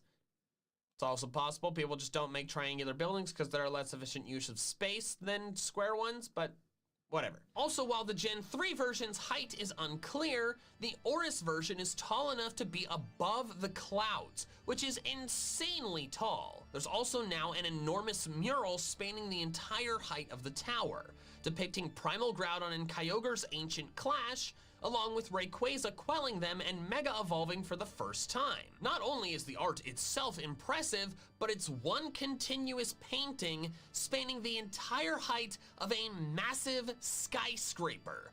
That could not have been easy or safe to accomplish. And as a cherry on top, a legendary Pokemon found it impressive enough to select it as its resting ground. That easily makes it a wonder of the world. The next wonder is from the Unova region. Sorry, Sinnoh fans, but don't worry, you get a wonder in the natural list. And is also a dragon-related tall structure. The Dragon Spiral Tower. Dragon Spiral Tower is impressive for a lot of the same reasons as Sky Pillar. It's ancient, the oldest structure in the Unova region, super tall, tall enough to be above the clouds, and still standing after who knows how many hundreds or thousands of years. However, I would argue it's more impressive than Sky Pillar because of its interior. In other words, how the heck did they build this? The interior of much of Dragon Spiral Tower is actually hollow, with the paths a person can walk upon being thin platforms supported by incredibly tall columns in the center. The thin platforms made of hard rock or brick absolutely should have crumbled under their own weight long ago, so the fact that they're still intact is incredible. Additionally, the construction process had to have been darn near impossible. How did they lift these solid brick things so high and keep them standing when attached at such small contact points? Also, how did they build all of this with the space limitations of the cylindrical walls of the tower? Did they construct all this and then build the walls around it? It's mind-boggling to think about. And how are the central columns even supported? So many of them look like they don't contact the wall at all, which means they have to be insanely tall and skinny. But even then, some of them don't look like they're attached to anything at all and are floating. The Dragon Spiral Tower is a miracle of engineering, and I mean that literally. It seems to defy the laws of physics. The next wonder is in the Kalos region, the Anastar Sundial. The enormous pink crystalline structure supposedly originated from either outer space or a mythical Pokemon, emits some kind of mega evolution energy, and cannot be broken even by the most modern scientific techniques. That is obviously incredible, and these insane features of the crystalline structure qualify it as a wonder of the world for the natural list. However, I'm putting it on the man-made list because people have modified it. When the Sundial landed on the Pokemon Earth, there is no way it landed in the perfect upright position to function as a sundial. There is no way it came with the golden rings in front of it that spin and release sparkles when it becomes 8 p.m. People figured out how to move and orient the enormous crystal structure and harness the energy of it to create a beautiful, wondrous display that happens just once a day. Its existence and properties are a wonder, but the fact that people somehow moved it and did something really crazy with it makes it a wonder as well. Regardless of which list you think it belongs on, the Anastar Sundial is absolutely a wonder of the world. The next wonder is in Alola, the altar of the sun, or moon, depending on the version. This absolutely massive structure was constructed by ancients deep within the vast Pony Canyon. It is incredibly tall, both the staircase part of it and the sculpting up on the wall, a wall they might have had to flatten to build upon. Its location is not easy to access either, like many of the wonders discussed so far, so actually getting equipment and materials to build there makes it even more impressive of a task. Also, when exposed to fancy ultra flute energy, the emblem on the wall opens up, but the pie segments that expand outward seem to disappear into thin air, since they seem too big to fit into the border area of the emblem. But there's more to it than just the physical structure, which is already impressive enough on its own. What makes this absolutely crazy is the plumbing. Two perfectly flowing trickles of water emanate from the top of the circular emblem on the above wall, which then flow downward without spilling forward into the flat area below. Additionally, that part of the canyon is very arid, so it's not like they have an endless source right next to it that they're getting this water from. The closest water source is that little pond at the front of the canyon, so they're either routing that water all the way through the canyon, or they got a certain amount a long time ago and then have been perfectly recycling it for a really long time. The plumbing is incredible, but then it gets even more incredible when you realize that it is still functioning after hundreds or thousands of years. Plumbing is not really known to last that long, so that's insane. The altar of the sun/moon is absolutely a wonder of all kinds of engineering. All of them, maybe, except electrical. Well, maybe. We don't know. Next, we move on to Galar, where the next wonder is Hammerlock Castle. The castle and associated walls were built in the Middle Ages, implied to be several hundred years in the past, like the Middle Ages in the real world. Many castles in the real world were built during the same period, but Hammerlock Castle blows all of those out of the water. First off, it is enormous. The entire city appears to be connected to the original construction of the castle and associated walls, and it all still looks in excellent condition after hundreds of years. I'm not positive, but I think it might be taller than any real-world castle, so it's already incredibly impressive. However, they then decided to step it up a notch even past that by putting on these things. These appendages are meant to represent dragon wings, but they are so absurdly large and serve seemingly no purpose aside from decoration. But regardless of their purpose, I don't even understand the physics of them. The connecting columns are holding such an incredible torsional load due to how far the prongs of the wings are stretching out. So I don't know how they don't just snap off. Plus, how did they build it? This thing is crazy and was built in the Middle Ages. How? And as an added bonus, they fit in a whole power plant beneath it without screwing up the castle. Aside from when they did the whole story thing and they blew up the top, but they'll fix it, whatever. Hammerlock Castle is truly a wonder. Absolutely one of the man-made wonders of the Pokemon world. The final man-made wonder of the Pokemon world is quite a bit different from the other ones I've discussed so far. The first reason for that is that it's a recent construction. All the other ones I've discussed so far were built long ago in the past, whereas this one was built during the events of a Pokemon game. The second reason is that it's not a main series location. The wonder is Relgum Tower. Relgum Tower is a coliseum in the Ore region constructed during the events of Pokemon Coliseum, the spin-off game on the GameCube. I have decided that features of the Ore region are fair candidates for wonders of the Pokemon world because you can trade Pokemon between Gen 3 mainline games and the GameCube Ore games, which to me implies they're within the same universe. This does mean that Relgum Tower is a Gen 3 location, which means I didn't fully go in generational order, but I said mostly generational order. I just wanted to save this one for last because it's a unique one. Relgum Tower is a large coliseum with a large battlefield, stands for fans, and some massive towers attached to it that appear to be mainly just decorative. It is the site of the climax of the main story of Pokemon Coliseum and is a really impressive construction. But what takes it from impressive to a wonder of the world is the fact that the whole thing is held up by some sticks. The whole battlefield, stands, and frickin' city is kept off the ground by a few curved thin metal beams and a weirdly inefficient elevator that can only elevate one person at a time. Seriously, how did they get all those other people in there for the stands? There's one elevator, one person, that'd take hours. Relgum Tower looks impossible, but is standing right there. That makes it a wonder of the world easily, and might mean it was constructed by engineers who are actually gods in disguise. I don't know. So the 7 man-made wonders of the Pokemon world are Sootopolis City, Sky Pillar, Dragon Spiral Tower, the Anastar Sundial, the Altar of the Sun/Moon, Hammerlock Castle, and Relgum Tower. I also wanted to cover some honorable mentions that I thought were really impressive, but not quite as impressive as the 7 that made the final list. Those are Spear Pillar, Sky Arrow Bridge, the Tower of Mastery, Ether Paradise, Mount Battle's Flying Platforms, and Citydark Isle. But now we move on to the 7 natural wonders of the Pokemon world, meaning they have to be natural features like caves or mountains or trees or whatever, not constructed by humans. I will once again go in generational order, and the first one is Seafloor Cavern. Yes, this once again means there are no wonders in Kanto and Johto. They were Gen 1 and Gen 2, guys. The graphics were basic. There's not really anything crazy in them. The Seafloor Cavern is an underwater cavern in the ocean of the Hoenn region, housing Groudon or Kyogre deep within it, depending on the version. Underwater caverns certainly exist in the real world, but not like this to my knowledge.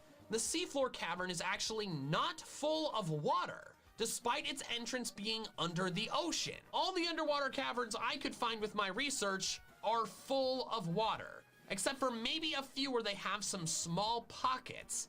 But those small pockets of air are not breathable air because you can't replenish the oxygen. All right, we're back. We're back. Did you play Donkey Kong?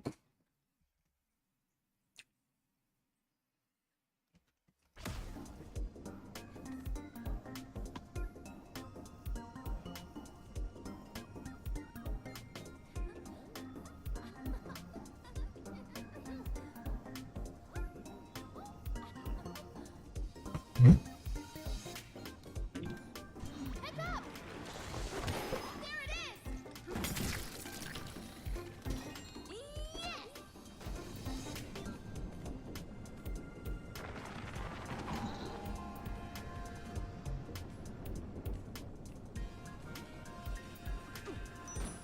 A banana! What are you doing, Ludo? Y'all, this is some of the best popcorn ever, by the way. Get it.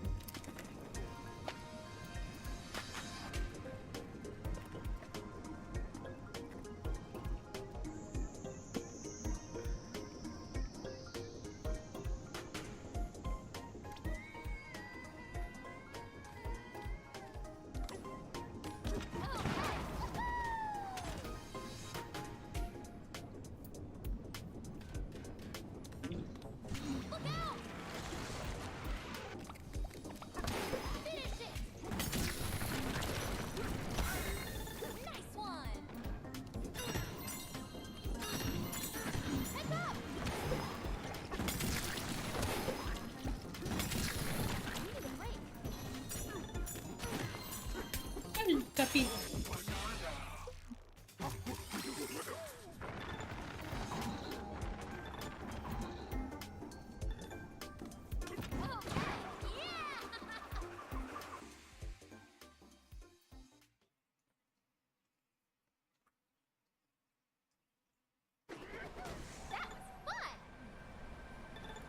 I wonder, do I have to find a teleporter first, or can I teleport to anywhere right now? Oh.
Oh.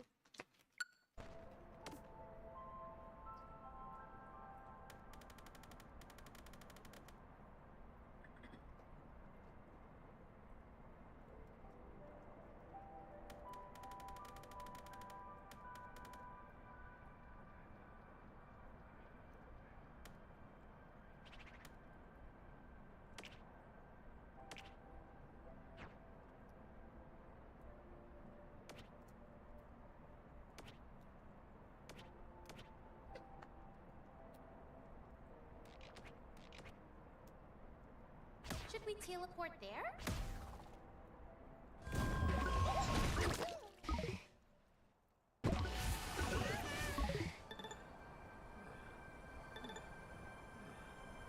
Wait.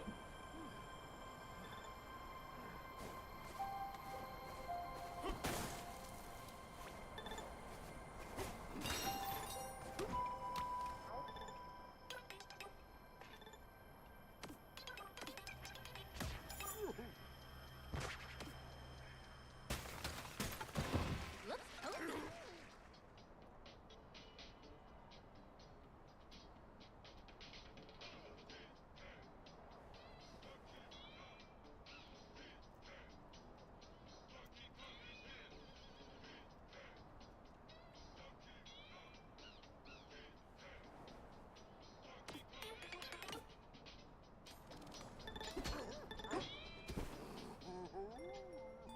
Hey, bad hydrate? Hey, DK, you awake? Nope.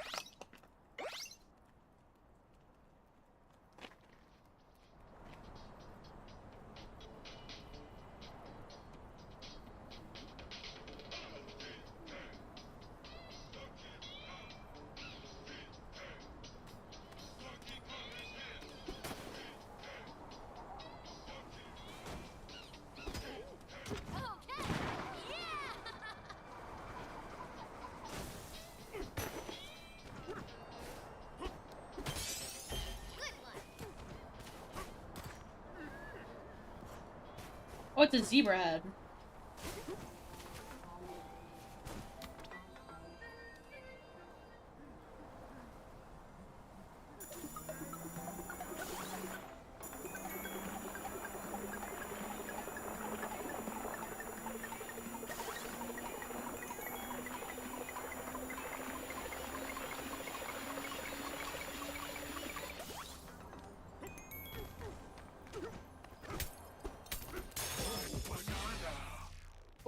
banana.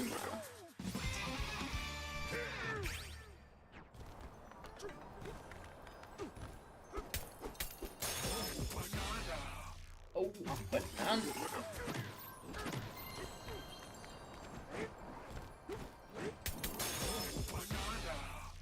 Ooh, banana.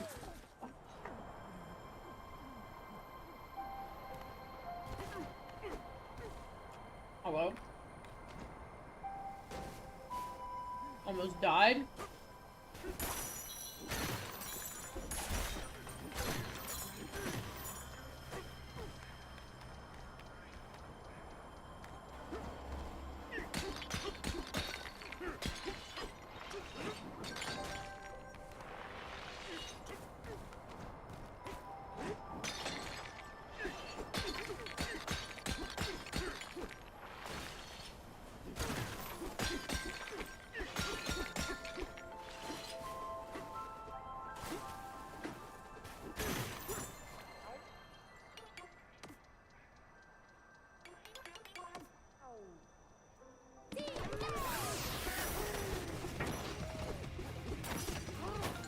I see you.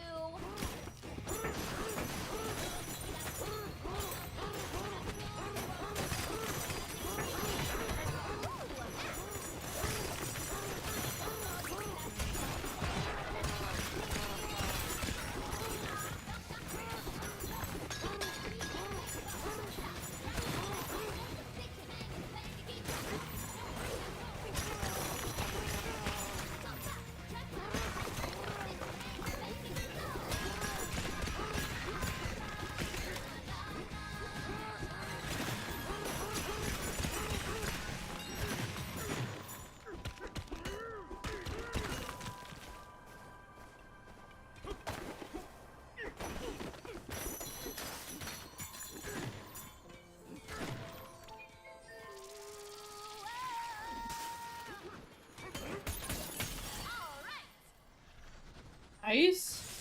Oh. Gold.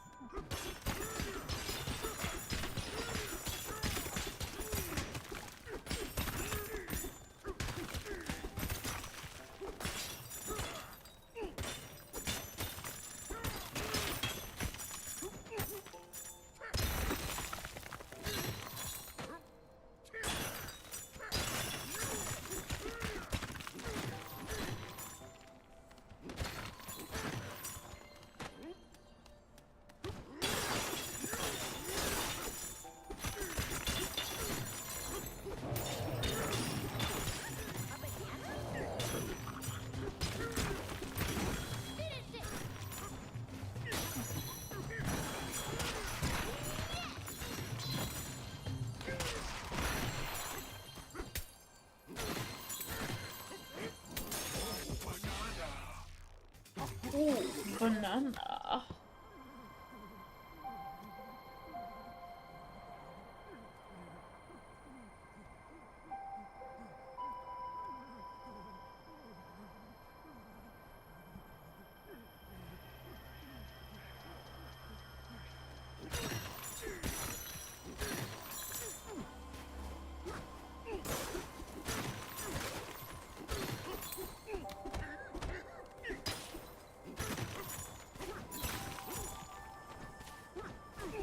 Okay.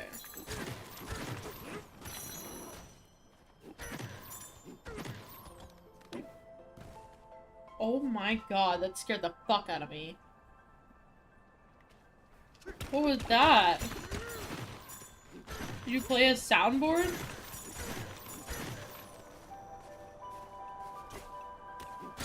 That scared the shit out of me. That's funny. You think it's funny to be mini scary boy? I am streaming. It's just dead today, so. But I still want to play some Donkey Kong for the stream.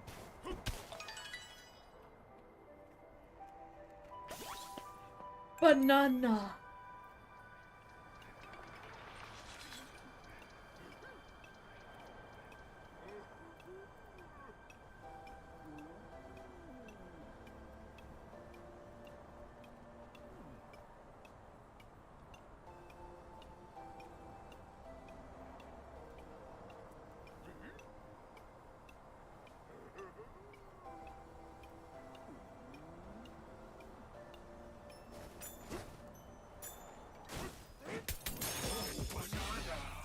Ooh, banana.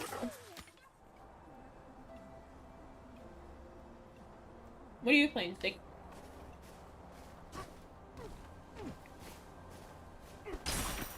Oh.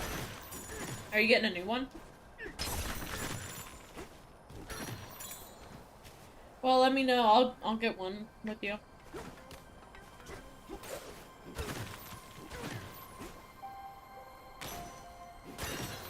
Are there chocolate pieces? Yummy. They are. I love chocolate.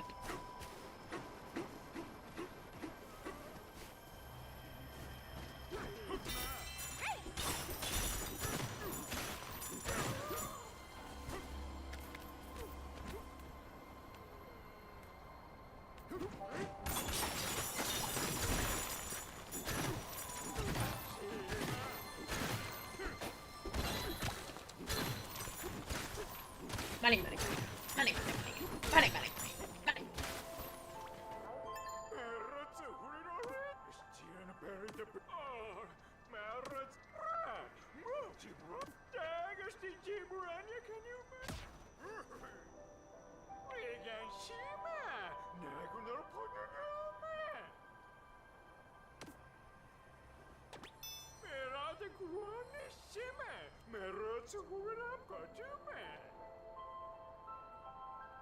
Oh.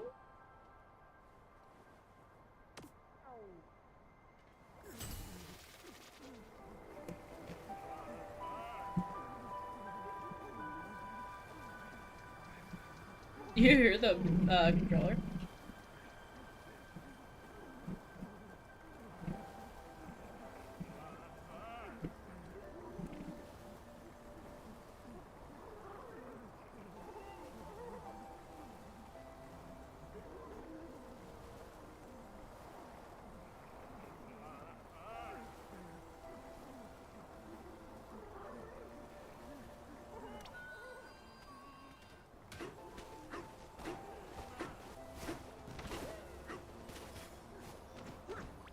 Let's follow this purple stuff.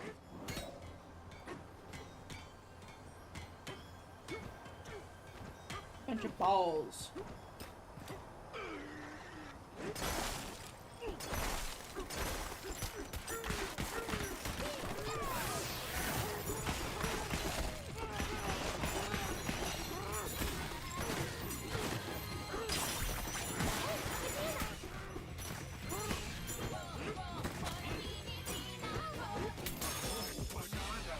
Ooh, banana. Ooh, we can get more hearts. Let's go.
Shit.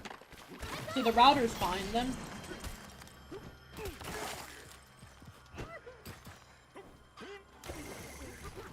That's a big icicle.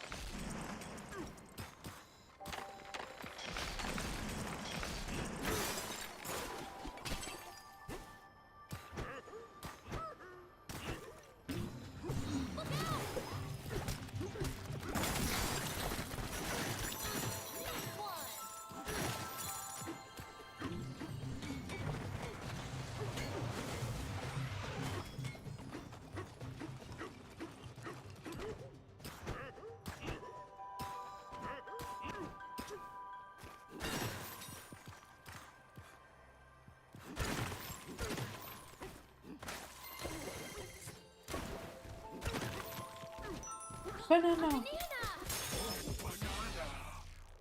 Ooh, banana.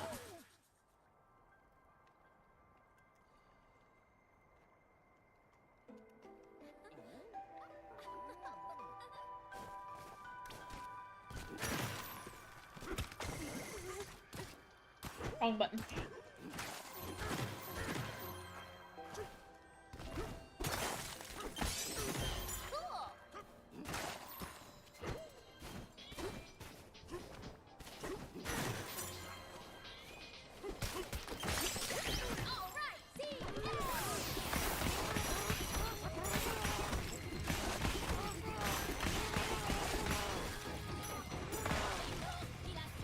Oh, it's all fucking...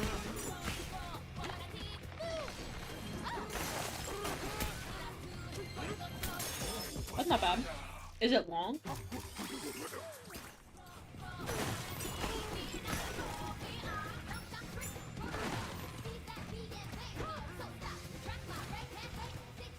Okay. You want me to send you $9?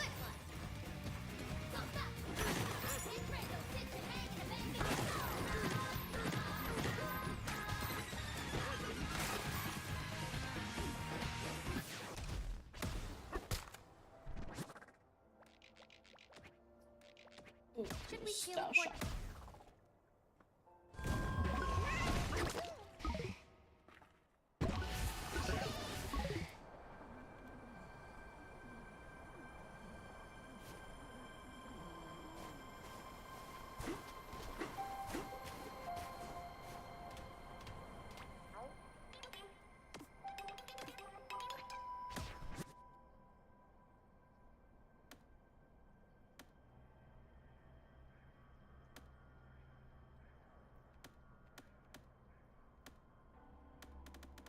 Oh.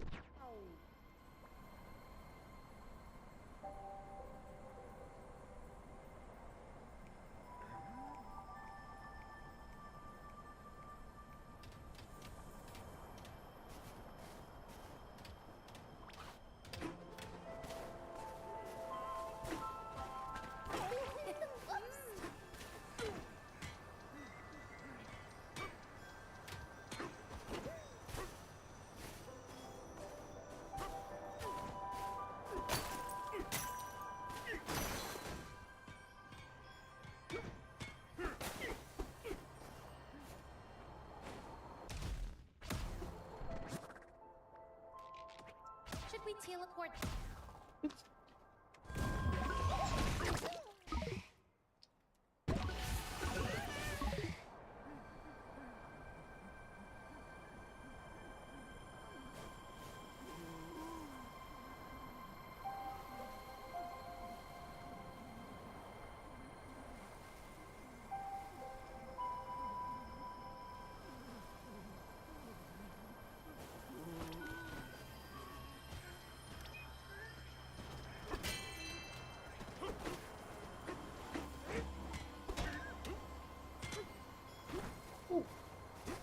Not a secret pedal.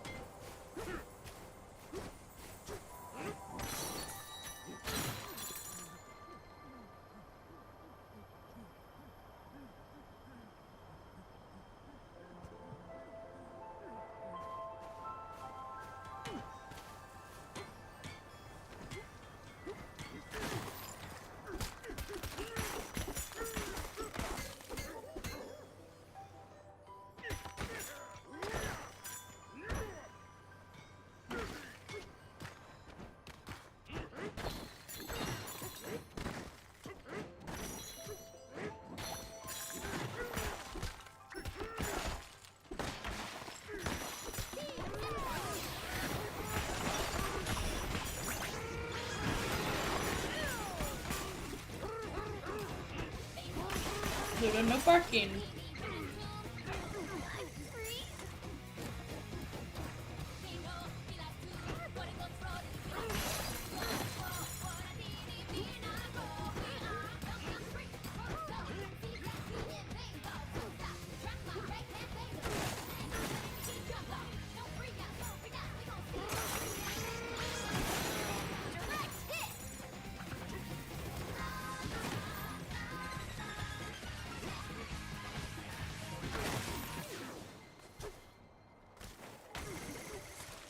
Wait, there's a thingy right there.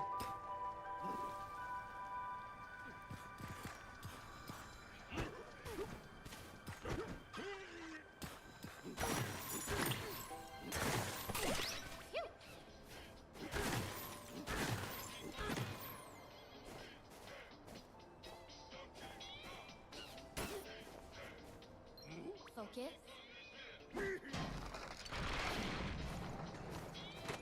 Nice.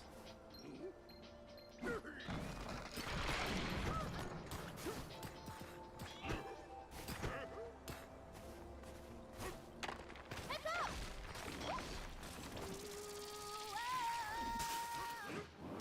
Let's do this!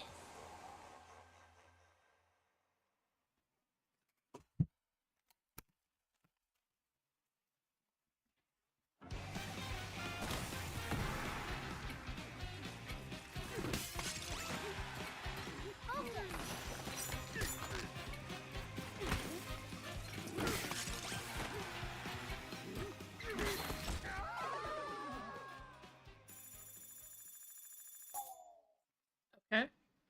Noted.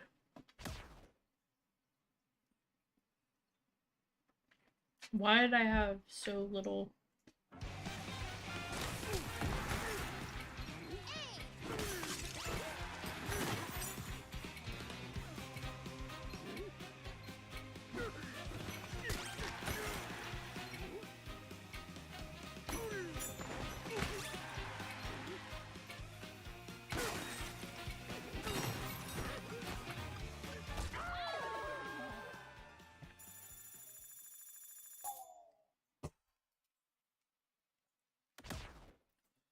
I wonder if there is a thingy for ice. Look it up. That was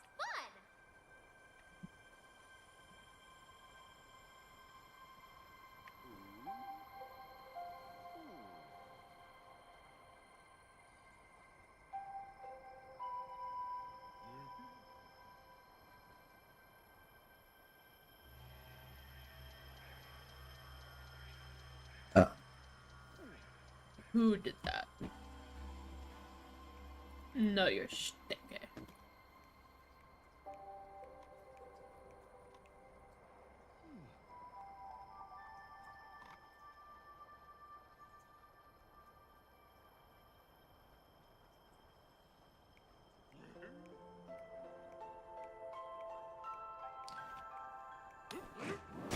Let's do this!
I don't know how to do this.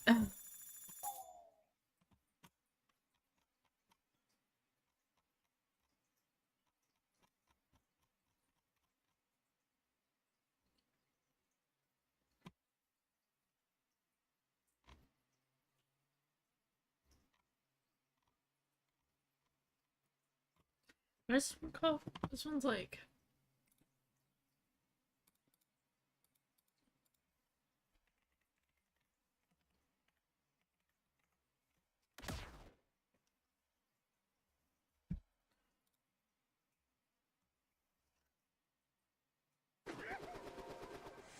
And we're back!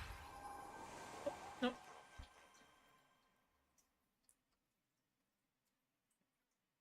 Featured layer battle challenge 3.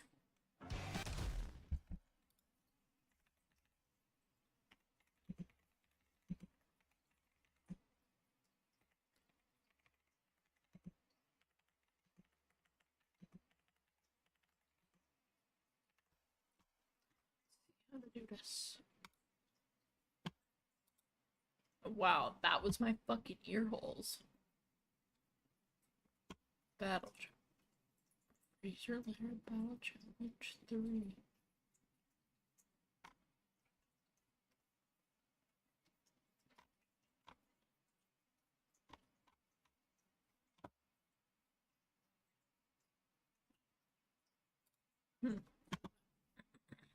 Okay, I guess, never mind.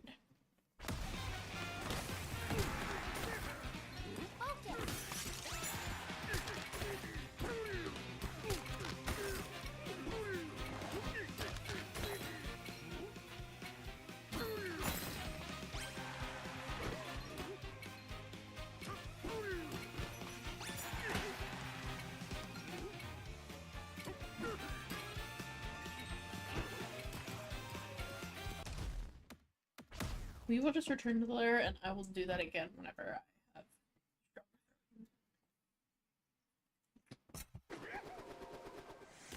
What an insect! Look out!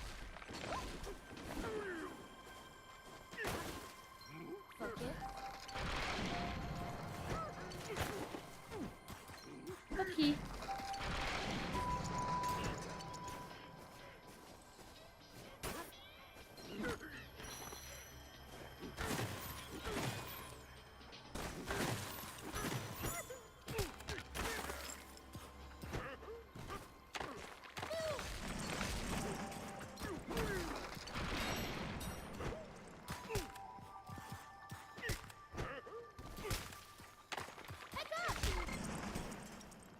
Okay, I think I get the strat.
Welcome back.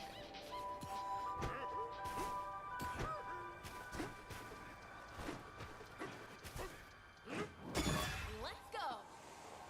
Let's go.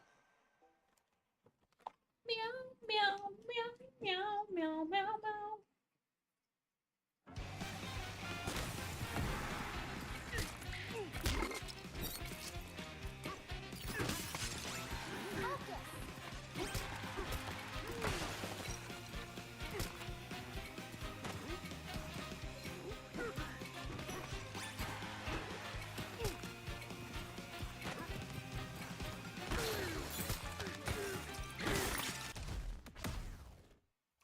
I think I got the strat.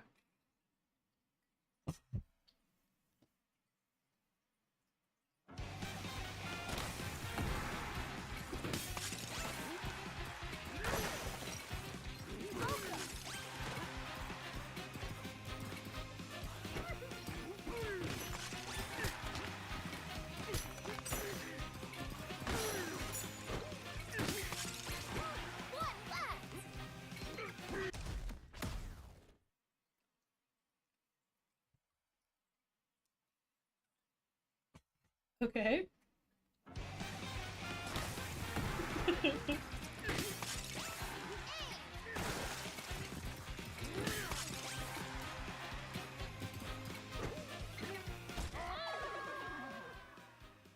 Wait, do I not have any balloons?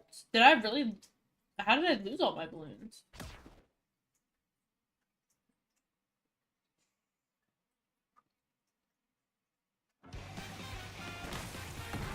Wait, I didn't lose my balloons.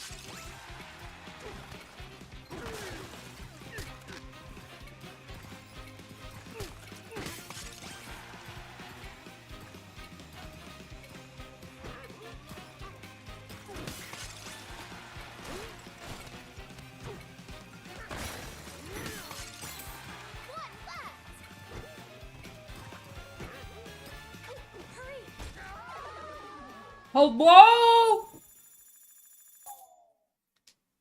What the hell? You're okay, Ludo. I'm not yelling at you. He's like, get the fuck out of here.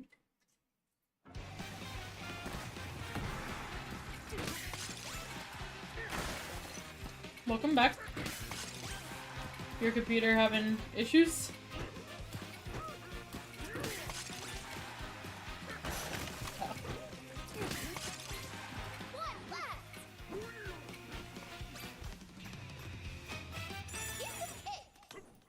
Right, piece of cake, she says after I did it like 20 times.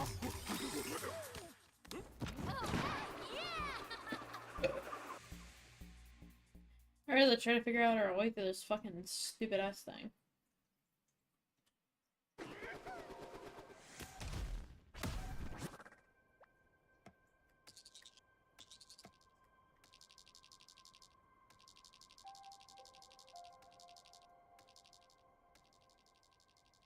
Wait, there's a spot right there? Should we teleport? Maybe that's where we're supposed to go. Steady.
Aim.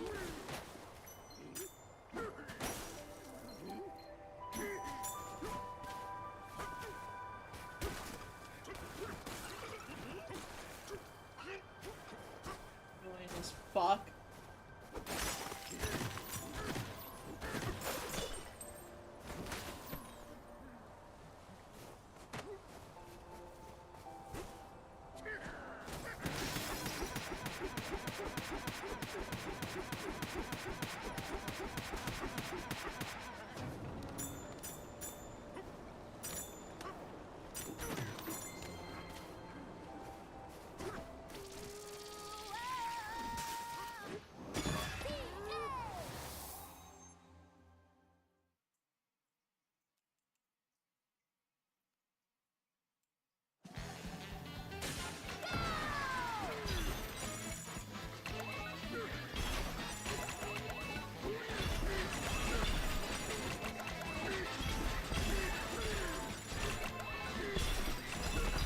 First I was like bombing for gold.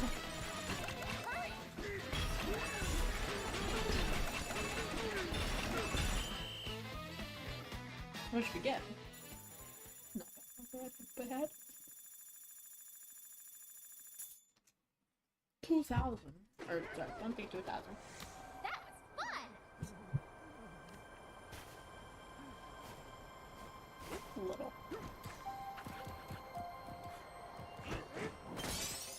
Cool.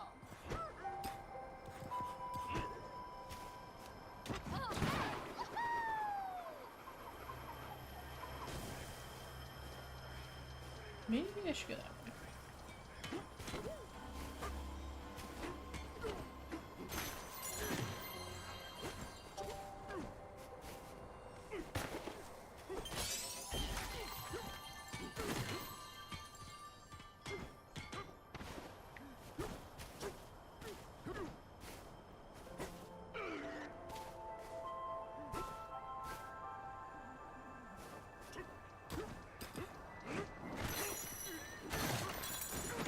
Okay.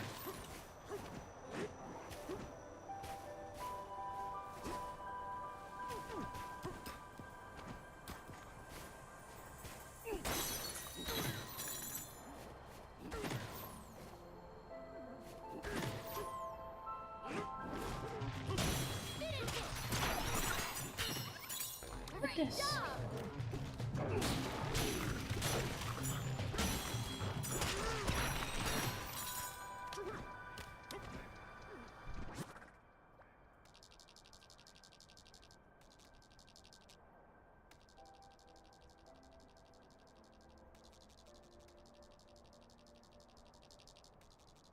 Maybe if I go up this thing, I can get it.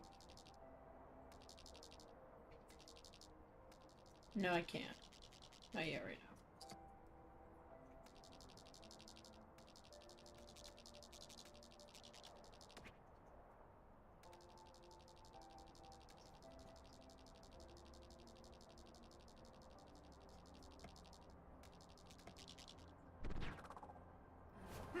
So somewhere around here.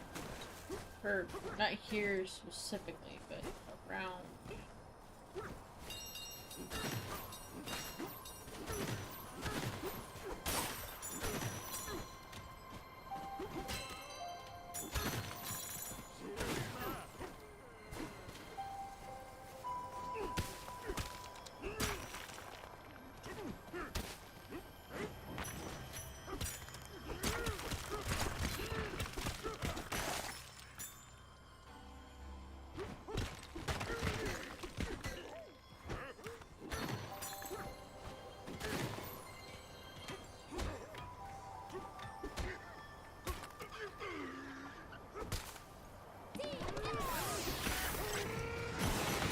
You pack a punch!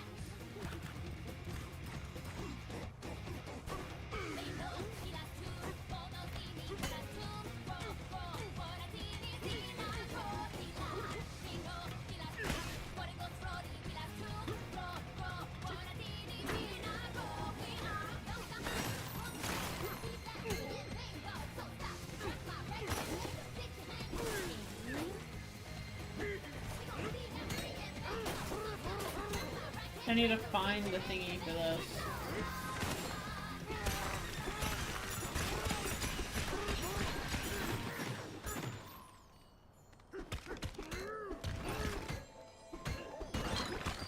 Good find!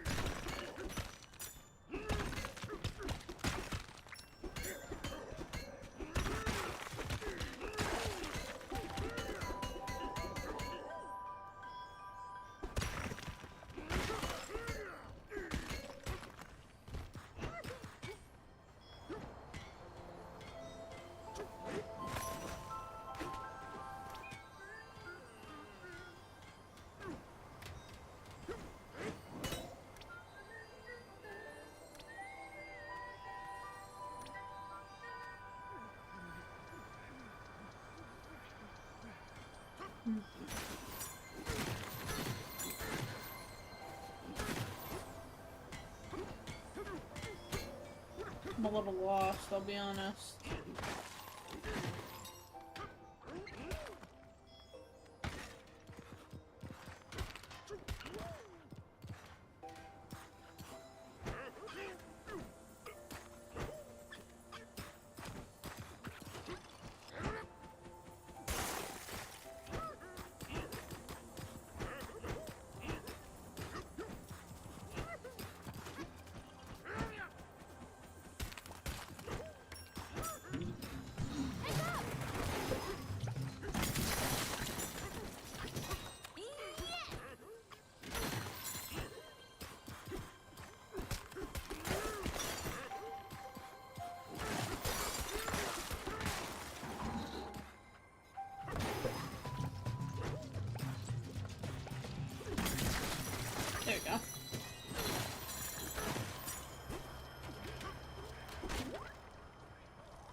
Banana.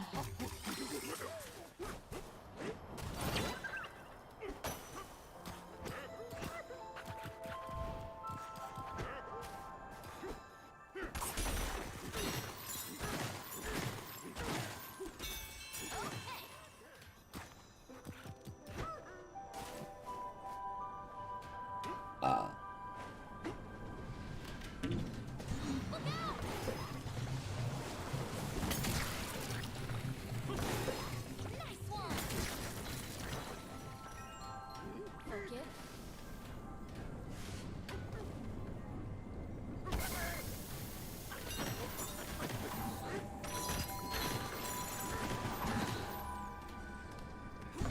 Heads up.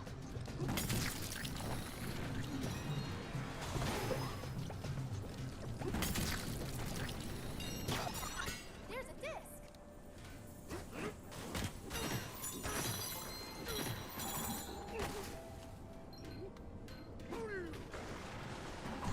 out! Yes! Finish it!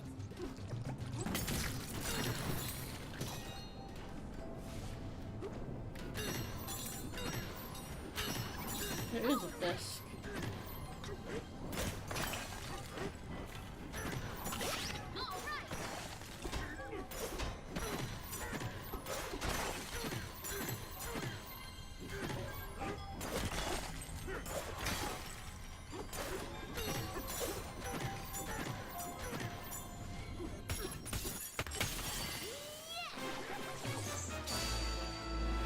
Banana.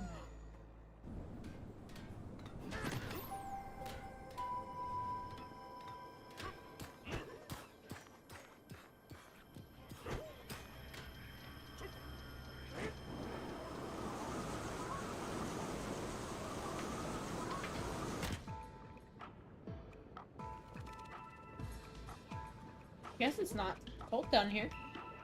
Plus.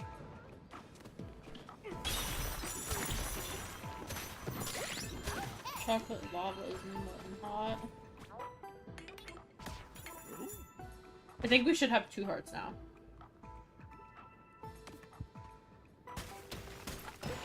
Looks cozy.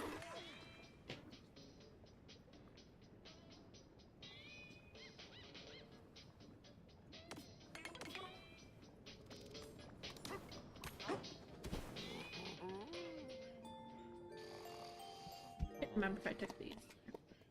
Hey, DK, are you awake? I had a weird dream. This room is covered in chocolate, right? In my dream, I was sleeping in here and everything started to melt. When I jumped out of bed, I was covered head to toe in chocolate goop. And then you gobbled me up. Chomp. I know you'd never do that for real, DK, but if I ever turned into a banana, I'd be worried. Good night.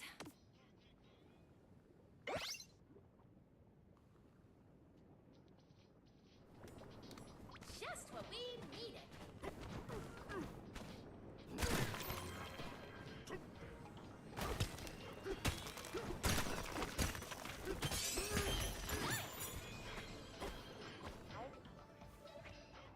Introducing our latest frozen treat, the vanilla volcano.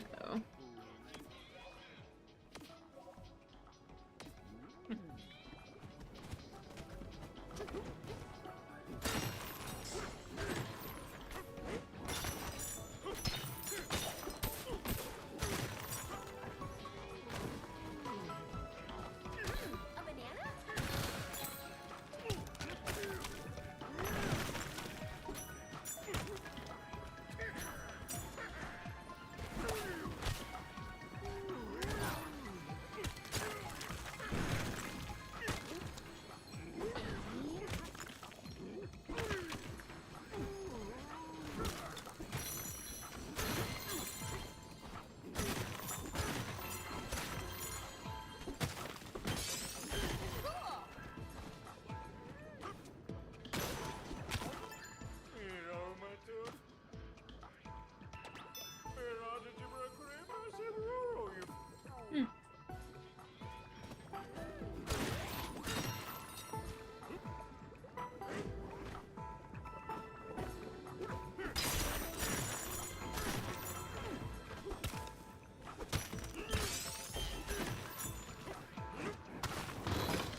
These are the 3 bananas I didn't get yet. Like, cause 3 bananas.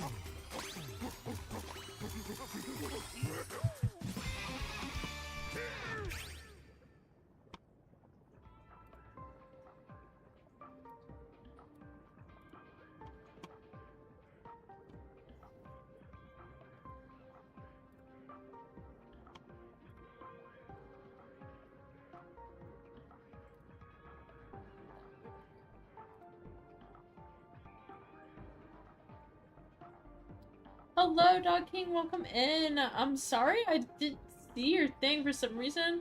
My live stream went to a totally different live stream for, like, no reason at all. That was fun.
Now I got it.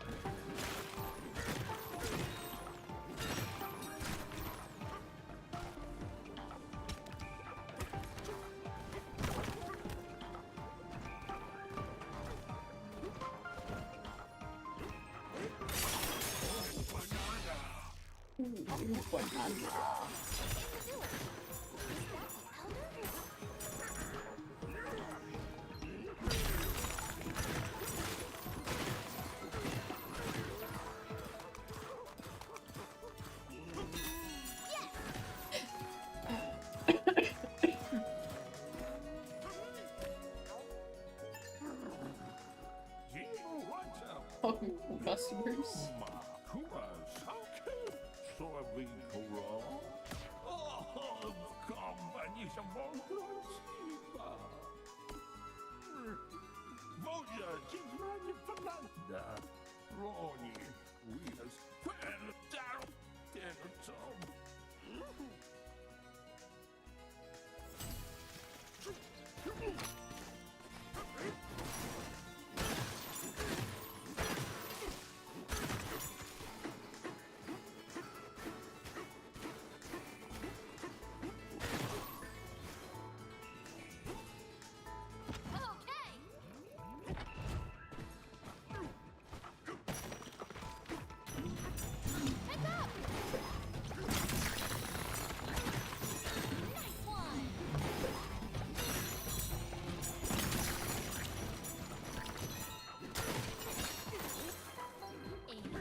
Since you guys are not super stupid.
There's a banana!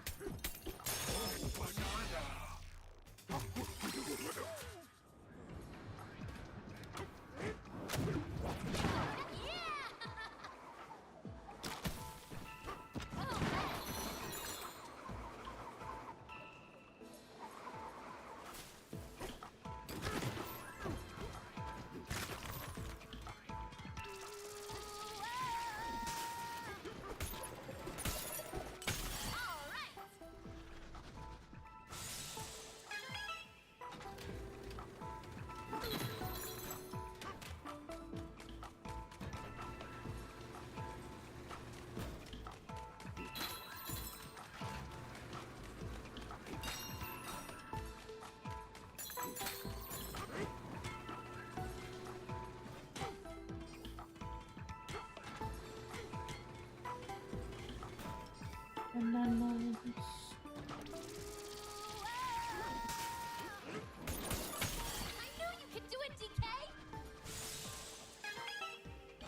Okay, here's one of the pieces. House. A record piece.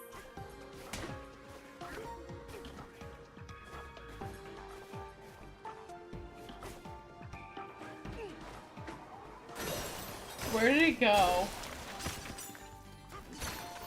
I didn't mean to ZR, I meant to ZL and I accidentally...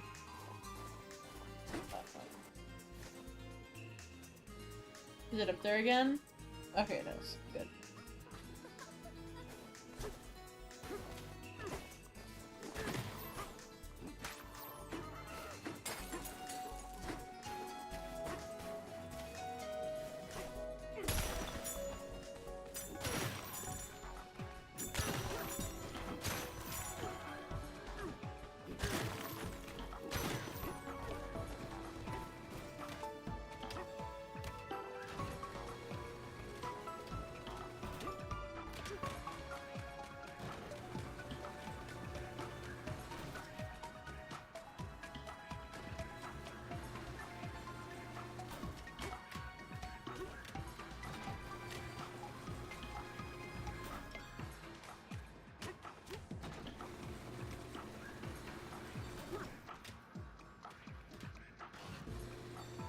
Okay, here we go. To respawn. Thank God. I should have just stayed up here.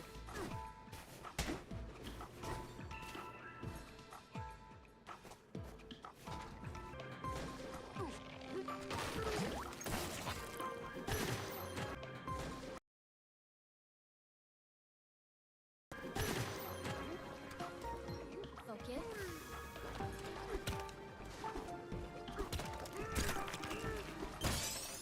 Cool.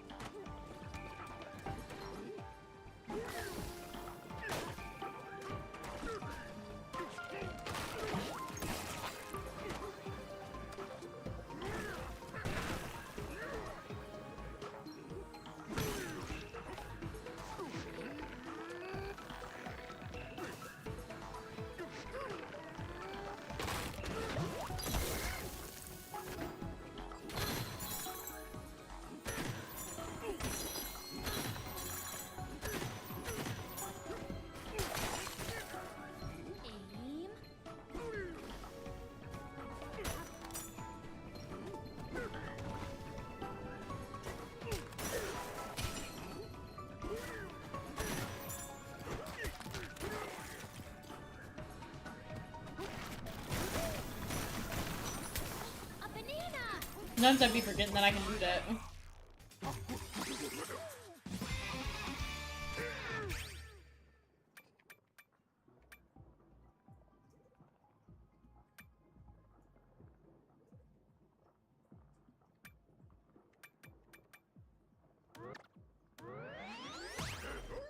Sure, okay.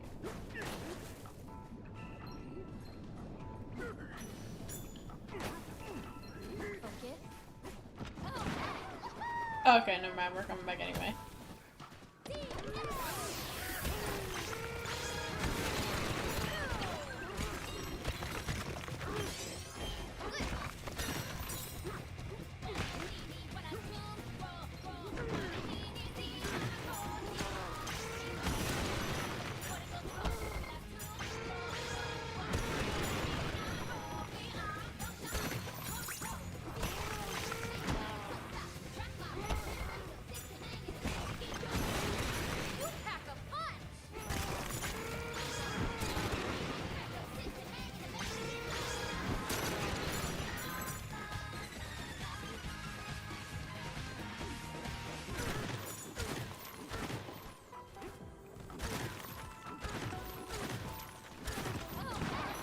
Okay, I think we already got it.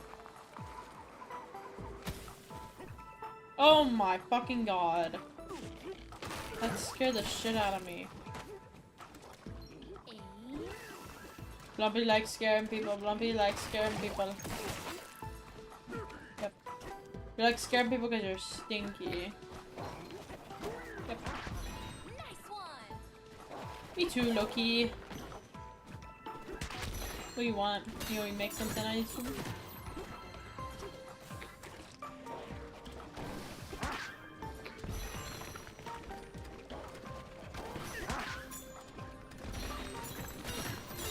I can reheat the taco stuff. Or are you tacoed out? And you're tacoed out?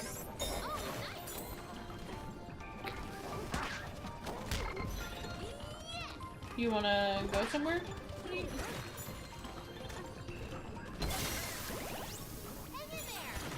You want Taco Bell, you want Chipotle, Subway, Sonic, McDonald's. I think that's about it.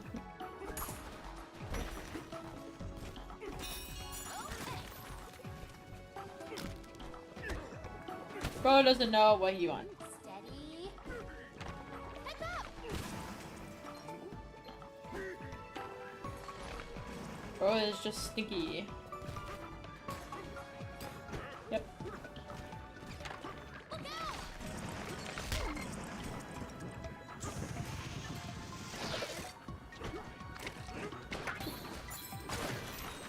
Why did you make that? No, banana chip! Well, we just got stuff so I can cook something.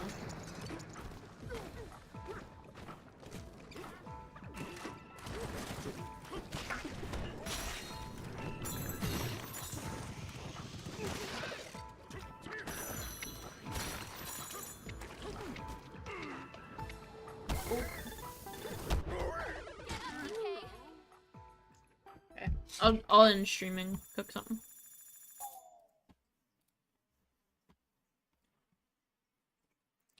Okay, everybody, my husband is hungry, so we're gonna go, well, I'm going to go cook, and, yeah, I might stream again later, probably not, though, but we will be on tomorrow for a longer stream, and I might switch into a Pokemon stream tomorrow.